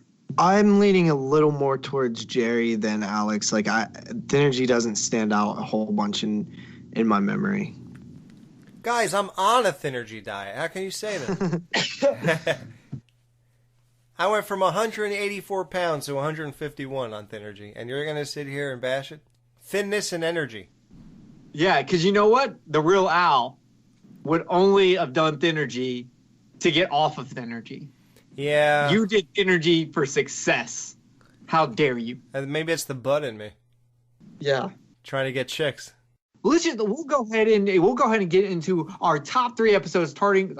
Mine are in order. I actually put mine 1 to 3. So my third choice is episode 8, The Poker Game, because it has some of the best one-liners. I said earlier how I liked how Al won in that, and though it does show my boy Steve in a bad light, you have to have the bad to know the good. I will probably say, if someone was like, yo, choose an episode to watch, Poker Game is going to be one of them. If someone was like, hey, show me an episode of Married with Children, The Poker Game might be the first episode I would show them. Do you want to hear a fun fact, behind-the-scenes fact? It's funny you say that, because my sister Jen, and I'm sure many of you noticed, no, she's not on this episode, guys, and we promoted her in, I believe, the last episode. But we did get Buck. You've heard Buck a couple times. I mean, is that not a good replacement? I'm just saying. That's exactly where I was going with this. You guys got Buck, so you cannot really complain. We miss you, Jen. Sorry you couldn't make it. I am excited to hear Justin's third favorite Married with Children episode of season 1. All right, so we are counting down. From 3 to 1, yeah. Okay, so this would probably surprise Alex. It is actually Johnny Be Gone. Yes. How do you come to this conclusion? Well, I just love the scenario in which they were placed. There's this restaurant which we only hear about. Come on, the Spud Chug, Alex. Come on, Alex. You were all about the Spud Chug. Chug a Yeah, spud! you Chug a even spud! Spud Chug Literally. posted a picture today. I know. Today. So obviously it's memorable, you know? Mm-hmm. And I just think that although it's not the best final episode for a season, like a finale, it has like a nice touching moment by the end of it. And you realize that, like, you know, this is permanent. Like, this is here to stay. Like, these two are solid. And there's just a lot of jokes. I could feel the anxiety and the frustration of trying to get to this place. It just came across as very funny and just like real to life in situations that I think we've all kind of had to deal with, where everything's just going wrong and you're just trying to get to this thing that you wanted to do. It's a cool episode. Wow. It's funny because as I watched it to review, I was in a rush to get on this show. So I remember. Yeah, so I felt that exact same kind of anxiety that Al felt when it was happening. Maybe that's why you don't appreciate it. You didn't give it the time of day that it deserves. No. I guess maybe that's the issue, you know? Maybe I, too, just wanted to get out of there. So I could not take that in for what it was. So you know what? I will not cut that out of the show. I will, we're going to come to, my whole revelation will be on this show. It's going to be very fun. Good. Yeah. But Alex, now I gotta know, if that can't make your top three, what makes your top three? What's number three? Oh, I think it'll please you very much, Steve-O. It is, have you driven a Ford lately? I said I owned a red convertible Mustang as well. I mean, there's just something about Al and Steve bonding in the way they did. And like Jerry said, whether Al will admit it or not, I think Al really, it meant something to him too. And it was just a moment between guys and friends that it just came off very well for the whole episode. And it's just amazing. You don't know whether to laugh or cry by the time you get to the end of this episode. You know, they do all that. They go through all this, the whole thing, the sacrifices, the Dr. Mustang, the phone calls, the going to get the ashtray, going to get the horse. And what happens? They go out and the car gets impounded and they're going to court because it's stolen. You know, it's just like, man, you just come away with so many mixed feelings by the time that's done. And it was so great to see Steve. It's the bipolar opposite episode of Jerry's third favorite one, which is the poker game. Like, seeing Steve in his worst light, I like seeing him in his best light, you know? So that is my third favorite episode of season 1. So I chose the lowest of Steve. You chose what you think is the highest of Steve, but I actually disagree with you. I think the highest of Steve, him without Al. And my number 2 choice is Married Without Children. I said in the episode about how the episode in the Mustang, he was good, but in this episode, I said he was losing father points, but gaining Jerry points. And he is. He'll lose them the next episode, but still, he gained Jerry points. And Married Without Children is not only a classic episode on all fronts, Steve shines in this episode. Really, like, just has some of the funniest lines. And plus, I just like saying Spectre Vision. Just as much time as I can say. I tried to say Spectre Vision like 8 times in the show, just because I wanted to say it more often. So that's your pick, huh? Married Without Children. I have no problem with that. I think that was a really great episode. That's fine. What do you think, Justin? Personally, it's actually one of my least favorite episodes. Wow. Yeah, I mean, I still liked it. I don't know. It just didn't do much for me. Really? That whole house party and the weird teenagers and Yeah, if you guys remember when we reviewed it, like I couldn't even remember anything about it. You know, it could have just been a bad day for me to watch it, you know, or whatever. But it was just, I don't know. It didn't seem that memorable. Wow. Okay, so if it wasn't memorable, I got to know what your number 2 is. My number 2? Your number 2. What's your number 2? My number 2 is the poker game. Wow, both of you guys love that, huh? What? Yeah, I love the that. poker game. It's awesome, you know, and it's where we see Steve at his like most pathetic. And I don't like seeing Steve pathetic, but at the same time, I just liked the way that the episode played out. Like, you know, by the end of it, it's just like Al completely wins. Like everything's cool. He like tricked Peg and tricked you know, like Steve's left hanging, and he gets what he deserves, you know, for being like that. You don't he's all talking a big game, and you know, then he loses everything, and then he's like takes the like most babyfied way out of it possible by begging for his money back. I love the setup. I thought the writing was decent, and the jokes were on point. I did not expect anyone to have the poker game on here but me. I am so surprised right now. Yeah. Yeah, I am. Oh, wait, did I ever give you the fun fact? Oh, I didn't. Wow, it's so great that that brought this back. Okay, great. Here's the weird thing about you guys picking that as your favorite episode. Jen, the real-life Kelly Bundy, my sister, I was talking to her about coming on this show, the wrap-up show. So I mentioned, you know, I don't pressure anybody to listen to this show. Even if they're a big fan or whatever of Married with Children, I don't act like they have to listen to our show just because they like Married with Children. Not even if it's my sister, who's been insanely supportive of this show. Not even her. So I said simply, so have you listened to all the episodes? Like, would you know all the references we might be making and this and that, the other thing? She goes, well, and at the time I asked her this is when I think the show after the poker game show was released. And she said, well, I started the poker show, but I didn't make it all the way through that episode of you guys because I really don't like that episode or something. So I didn't want to, something about, like she didn't even want to hear about it, I guess. So even though it's us and we're bringing our own angle to it or whatever, it was such a non-interesting episode to her that she just didn't even want to hear about it. So it's weird that you guys picked it as your favorite, at least in top 3. That's crazy. Weird is that, right?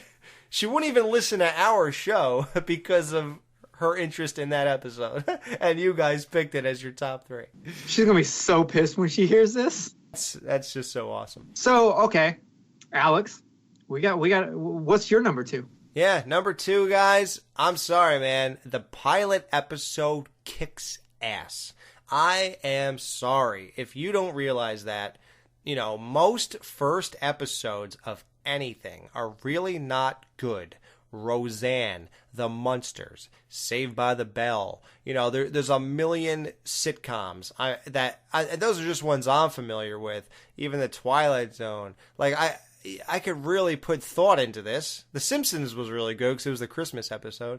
Like, I can go through a lot of them, and I'm just going to tell you that most of them, you know, Three's Company, you know, we can go through a lot. They're not really that good, the first episode. They're always, like, kind of odd and all over the place. Different kids are cast for the different parts. It's just really odd. They're trying to establish what they're going for and this and that. But, man, the Married with Children first episode is almost like lived in already, man. By the time these people are interacting with each other, you really feel the truth of the episode. The writing is non-stop great. I mean, starting off with Al saying, is there any reason you put the cactus where my alarm clock used to be? Like, right there, you're just like, just like a laugh out loud. Like, you instantly laugh. Die, commie, bimbo, just like Jerry said, you got that. Kelly spoke the first words of the first show. Luke is in it. Luke kills in that episode.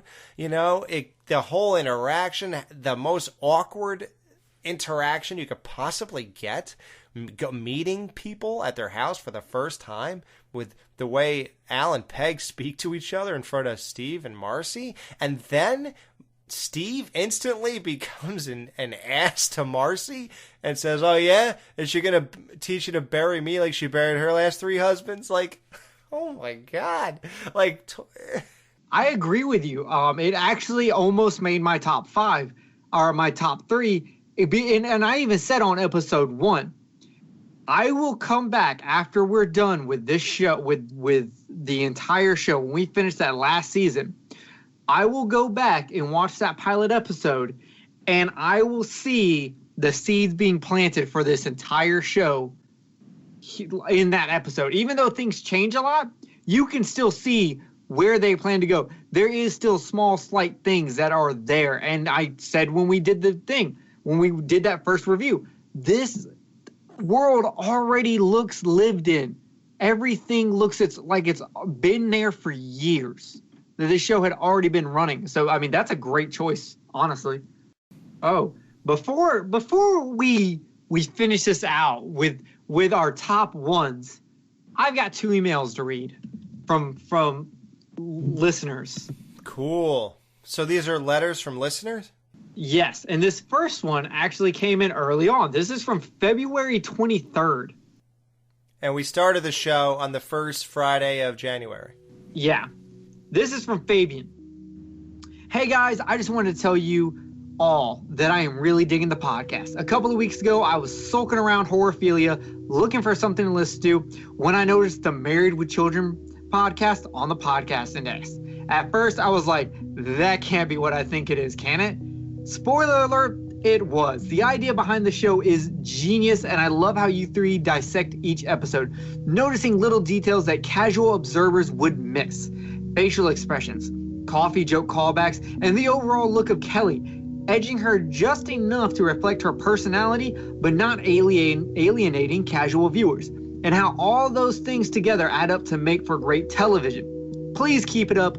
You guys rock harder than a surprise visit by Rocky Mountains on A Cup night at the Jiggly Room. Also, I cannot wait until you get to season 3, episode 22. Here's Looking at You, Kid, which is my all-time favorite episode ever. So until next time, Al, Jerry, Justin, may I just say, whoa, Bundy, your loyal listener, Fabian. Wow. Thank you, bro. And I have bad news for you. You will have to wait, because that's a long way off. Yeah. It's like 46 weeks away or something. I don't know. But yeah. Thank you, man. So glad. And once again, let's all thank Jason Lloyd for letting us put this non-horror podcast on his horror podcast network, Horrorphilia. You know, that's where we are. It's because Justin and I have horror podcasts on his network. I am the guy, the showrunner for the Skeleton Crew. Justin, better known as JP, is the showrunner of. You have a couple because you have sub ones. So go ahead and just list them all. Yeah, 22 Shots of Mids and Horror. That's what I'm most known for. And then I have Netflix and Chill, which is streaming based. That's kind of new. I started that around when we started this. And then I have another side project called the Vestron Video Horror Podcast, which I review Vestron titles. So yeah. Right. Yep. So that's how we got on. And Jerry, unfortunately, is not on the network, but he does a very cool show called Kill the Cast. That's a horror podcast as well. So guys, check that out. If you like the 3 of us and you like horror, I suggest you definitely listen to those shows because we have been at it for a while, and it's really fun, and we work with great people. We have one more email. All right. This is Gorelord84. Which I want to say this is Don C. from the Facebook group, if I remember correctly. If I'm wrong, well, then I'm a bad person. You're probably wrong then. He's all. If I am right, he's also the one that did not like the poker game. Okay. Okay. So, season 1 was quite a lot more fun than I originally remembered, as I had long held the belief that the show hit its stride in the 2nd and 3rd seasons, which are the best ones, and season 1 was pretty lackluster. Having gone back and watched them for the podcast, and catching the odd rerun on TV to hold me over, as a whole, it's jumped significantly more in my overall season ratings, which is a nice surprise. There's a lot more character than I remembered, and the shows are a lot funnier than I expected. Giving this plenty of solid to above average episodes, and even touching up on classics in the series. While it doesn't reach the highs of 2 and 3, which are some of the best TV ever made, it's a lot of fun and still surprisingly watchable, ever if you're more familiar with the later episodes. It's just making me more anxious to see where the podcast is going when it gets to cover the true classics, and that's a high compliment for a TV show. And a high compliment for a podcast. Thank you very much. I'm with him. Not in his rating for the poker game. I'm with him with when the idea first dawned on me to, I think this show deserves its podcast, and first ever of its kind. Let's just restate on this first wrap-up show that this is the first Married with Children podcast in history of Earth. I mean, unless Google's lying to us and iTunes is lying to us, there is no such thing as a Married with Children podcast, guys. Yeah, people have covered episodes here and there, right? But no one has tackled the entire thing like we're trying to do. At best, I found a few people that covered an episode here or there when it fit into whatever they were doing, or just an episode where they talk about Married with Children in general, but the whole podcast is not dedicated to it. There's no other chronological exploration. Yeah, and because there is an episode with Kill the Cast where we have Alex on and we actually talk about how Married with Children kind of came together. And when we talk about, we looked into it, no one was doing it. And on Kill the Cast for Christmas, we did Halloween episodes. One of them was Married with Children, which is how I got the role on this podcast. Right. That's how he won his role here. How did I win mine? You were the only guy who replied to us. We put a call out. You were the only one who replied. You were the only one that was like, this seems like a good idea. Everyone else was like, who's on there? Jerry? Oh. The odd part is he was answering a different question, and I said, oh, so you don't want to be on? Well, could you be on anyway? And he said, okay. That's the odd part. Yeah, so that's really an honor. Hopefully to you, too, as well. It's quite the honor for me that I'm on the only Married with Children podcast in history.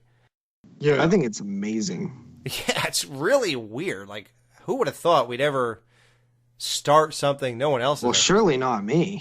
Yeah, you don't even know why you ended up on this. So, yeah, that's really strange. No Ma'am will be right back. Be sure to join their Facebook group page for all the podcast news and updates. Just type in www.facebook.com/groups/Married with Children podcast. Be sure to subscribe to them on iTunes and please leave a review telling them what you think of the show. To subscribe to their YouTube channel, just go to channels and search up Married with Children podcast. You can email them at marriedwchildrenpodcast@gmail.com. Let's get into our number ones. Yeah. Who wants to go first? I want to hear Justin's. I'm dying to hear Justin's. Okay. All right. You guys should probably realize it based on how much I was into it when we talked about it, but it might surprise a lot of people, but it is, have you driven a Ford lately? Wow. I just loved that episode. I thought it was so cool. It just seemed like something that I would want to do with a buddy. You know what I mean? And it was it really made me feel very relatable to the characters. And plus it had awesome Steve in it. You don't get that too often. I know that there's more significant episodes like 16 years and This Is What Do I Get, and What Do I Get? What do you get? Yeah, What Do You Get? And, of course, the pilot episode. But this was kind of mine. This was my favorite. Yeah, that's what I say. Coincidentally enough, we don't get Awesome Jerry too often either, so that totally... I think my blow my mind segments or blow your mind segments come off pretty good. Yeah, we hardly blew Jerry's on that last one where we tried to convince him out who's the boss is great. Yeah, well, he wasn't buying it, bro. I'm horny. What are you going to do about it? Yeah, your little blow your mind gave it still garnered a 2.5. I feel like everyone should know my favorite. I rated 2 episodes out of season 1, I believe, of 5 out of 5. One was the pilot. So the other one, Alex, do you know what my favorite episode is? Let me skim through. How do you not know this? Justin, do you know it? It's 16 years, and what do I get? Yes, sir, you are correct. 16 years is my favorite episode, episode 6. My top 3 went 8, 7, 6. I don't know why, but that's how it worked out.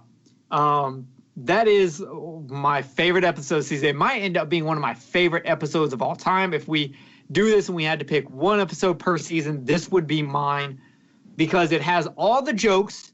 It has Al being smooth, getting shut down, everything. This episode has everything, and it has one of the rare heartfelt moments done in the proper Bundy way, and I love it. If you want to hear me gush about it, go back and listen to that episode 6. I gushed enough about it there. That one episode has one of the best endings ever. It's one we're not going to get a lot, but it's one we don't need a lot. One was perfect, and that's all we'll ever need. Just so you know, there are sentimental episodes down the road. So don't think that the show is void of it just because it became like a joke machine. And they hit strides that almost seem like we don't have time to waste on things like that. We have a zillion jokes to get out. Don't think that that's really the case. They do address the love Al and Peg have for each other again. There are sentimental moments again. Yeah, but they're more along the lines of him talking about a baseball glove and not as good as this. Yeah, well. So, I mean, there's nothing more to say about that episode. There's one episode where actual Al moves out of the house and... Whoa, spoilers! Hold up here. Oh, you won't remember this by the time it happens. Dude, I'm talking 10 years from now.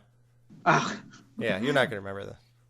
But what I do want to remember is what your favorite episode of season 1 is. Because out of everybody, I think your favorite episode is the most important. Because you're the old eyes here. Yeah, if you think of it that way, I suppose. But I don't know. I think it's just a personal thing again. I don't have much to say about it because I already mentioned it in talking about Al's highlight moment. And I knew it. Yeah, the episode has my name in it, man. Al loses his cherry.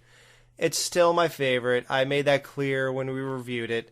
It's just perfect. I mean, you know, when you put Married with Children on and something like that comes on, you're just like, huh, great. That was great. Love it. Okay, good. Okay, I'm good. Thank you. That was amazing. Then you go on to your normal life. You know, like that is the kind of episode that was. It's just so fun. I love Luke Ventura. Again, bro, we'll miss you. Love everything. It is just, and it has like a heartfelt moment, as screwed up as it is. You know, just like you're 16 years and what do you get? Al really loves Peg. That's shown up at the end when he doesn't cheat and goes back home. But it's so screwed up because yet, although he does that, he throws a blonde wig on her. But look at the bright side. At least that got Reese on our show, so you can't be all against that. Yeah. True. I'm not against the episode. I think it's a great episode. It is one of the best written episodes. Oh, yeah. Period. So, I mean, and I knew that was going to be I knew y'all would know what my favorite was, and I knew I would know what your favorite was. But I did not know what Justin's was going to be, so it was really cool to hear his. Yeah, I knew both of you guys'. Well, you want to hear what's weird? The episode Have You Driven a Ford Lately, which is Justin's favorite one, that is the one that people cited was our breakout show. They said Justin really came alive in that one.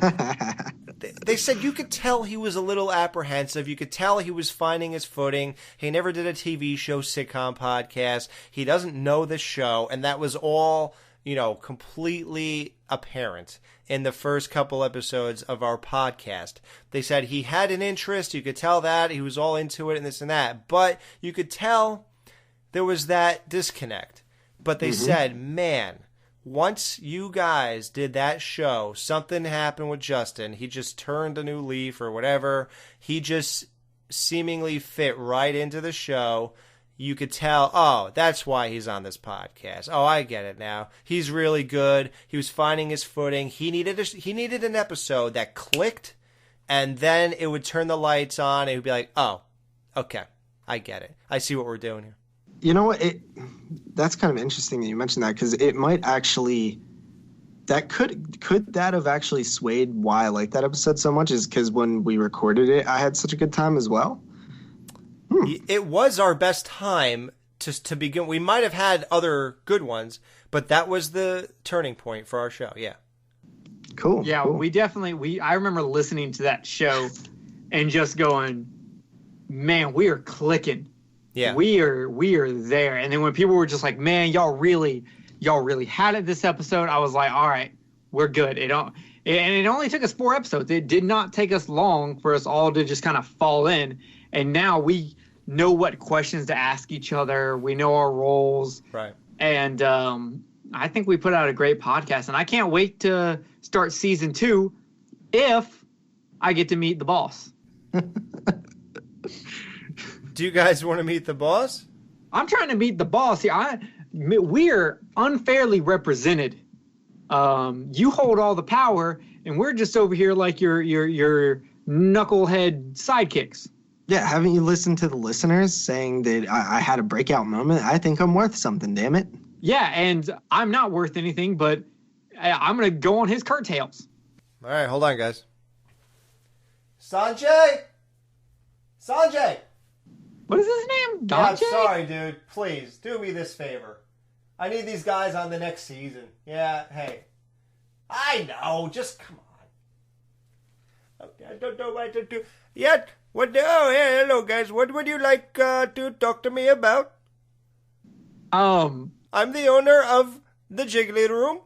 Well, I didn't think about what I would say to him when he got here. I was face deep in breasts, and you pulled me out to come talk to me, and I come to talk to you, and you have nothing to say. Jerry, do we have demands? Wait, first of all, you're in titties all day, every day. Why was that, are you bringing that up as a point of contention against us? Because first I'm face deep in titties, now I'm talking to 2 boobs. Oh, okay. Well, yeah, we do have demands. How come Alex gets a special chair with a toilet, and you give him, you let him do whatever he wants, but we don't get no free lap dances, we don't get no free buffets. I would like to go into the all-you-can-eat chicken wing buffet. How come I can't do that? We can't let you do that because you'll overeat and the girls will not like your, you have to keep your sexy body. I would like a parking spot with my name on it. I don't have a parking spot with my name on it. That's because no one can spell your name. Now listen, we have... Hey, listen, smartass. Look, I'm horny. What are you going to do about it? What am I going to do about it? I provide you with Rocky Mountain. I provide you with candy. I provide you... Hey, stay away from candy. Hey, listen. Where do you think you met her? She's my bitch. Whoa. Don't be calling her a bitch. Don't be degrading women like that. What do you think this is? Oh, now you own candy because you had a little bit of fun. I'm sorry, you're very naive. Whoa. I personally am offended that an establishment like yours would just be calling women names like that. I don't know what this is. But what are you going to do about it? I have plenty of singles. They'll stay no matter what I call them. I'm going to beg you to give me something just so I can pretend I won and keep doing this podcast. Throw me a free 10-piece chicken wing. That's it. That's not bad. I don't get, what is the point of this? So, you want to meet your boss, otherwise you quit the podcast. Here I am, I'm meeting you. Do you want me to shake your hand? You don't want to smell my fingers, but you can shake my hand if you want. To be fair, we didn't really think about what we would say when we met you. We just thought it was important that we meet you, which we now... That is such a stupid premise. Why? Who would even think of such a thing? The writers of episode 12? Who would think of this? Nobody. It's stupid. Do you understand? This is stupid. Now go back to your podcast. It's where you belong. You just said you hit your little stride and forward lately. Take that, run with it. Be appreciative that you're in such a good position and leave me alone. Enjoy my women, but leave me alone. Yes, ma'am. Yes, sir. Yes, sir. We will do that. Thank you for having us. We appreciate everything that you do and your establishment. And Justin, we need to get out of here. We are digging great. Hey, I like you guys. Enjoy some more funny money and keep up the great work. Okay, I don't know what to tell you. I'm coming right over, sweetie. I just have to sell some blueberry squishies to these guys, and I'll be right over. What is a blueberry squishy? I've never even heard of that drug. Okay, well, I don't know. What the hell was that all about? So are you happy? Yeah, we'll go with happy, Alex. Don't you worry about that. We dominated that conversation. He bowed to us. Don't you worry about that. Yeah, we never want to meet the boss again. Yeah, I don't know why you wanted it. I didn't want to meet him. I was just trying to get in the jiggly room. We just thought you were having special privileges, and we didn't like it. No, I was trying to air our show from the greatest possible place we could air it from, the nudie bar. I mean, I didn't want to do it from the shoe store. I don't know why you guys wanted to meet this jerk. Well, look, I don't have any good answers for you, but what I do have is a good time coming in season 2 for you. Yeah, okay, guys. So, let's go ahead and tell you really quick as we wrap this up. This is the end of the wrap-up show, guys. So, what we have coming up, remember, we are moving to Wednesdays, but we're getting a tiny little break as we transition to an earlier date on the week. So, we're going to review Poppies by the Tree Part 1 and 2, which will air April 19th, and from there, every show is going to be on Wednesday. We got If I Were a Rich Man, Buck Can Do It, Girls Just Want to Have Fun, Part 1 and 2, For Whom the Bell Tolls, Born to Walk, Alley of the Dolls, The Razor's Edge, How Do You Spell Revenge, Earth Angel, You Better Watch Out, Guys and Dolls, Build a Better Mousetrap, Master the Possibilities, Peggy Loves Al, Yeah, Yeah, Yeah, The Great Escape, Impotent, Just Married, With Children, Fatherload, and All in the Family. Those are all the episodes we're going to be reviewing in Season 2 of the Married with Children podcast. Guys, had a great time. Can't wait to come back and review that horrific episode. It's like a horror movie, Poppies by the Tree. Guys, any last words? See you in season 2. Remember, be your best Steve.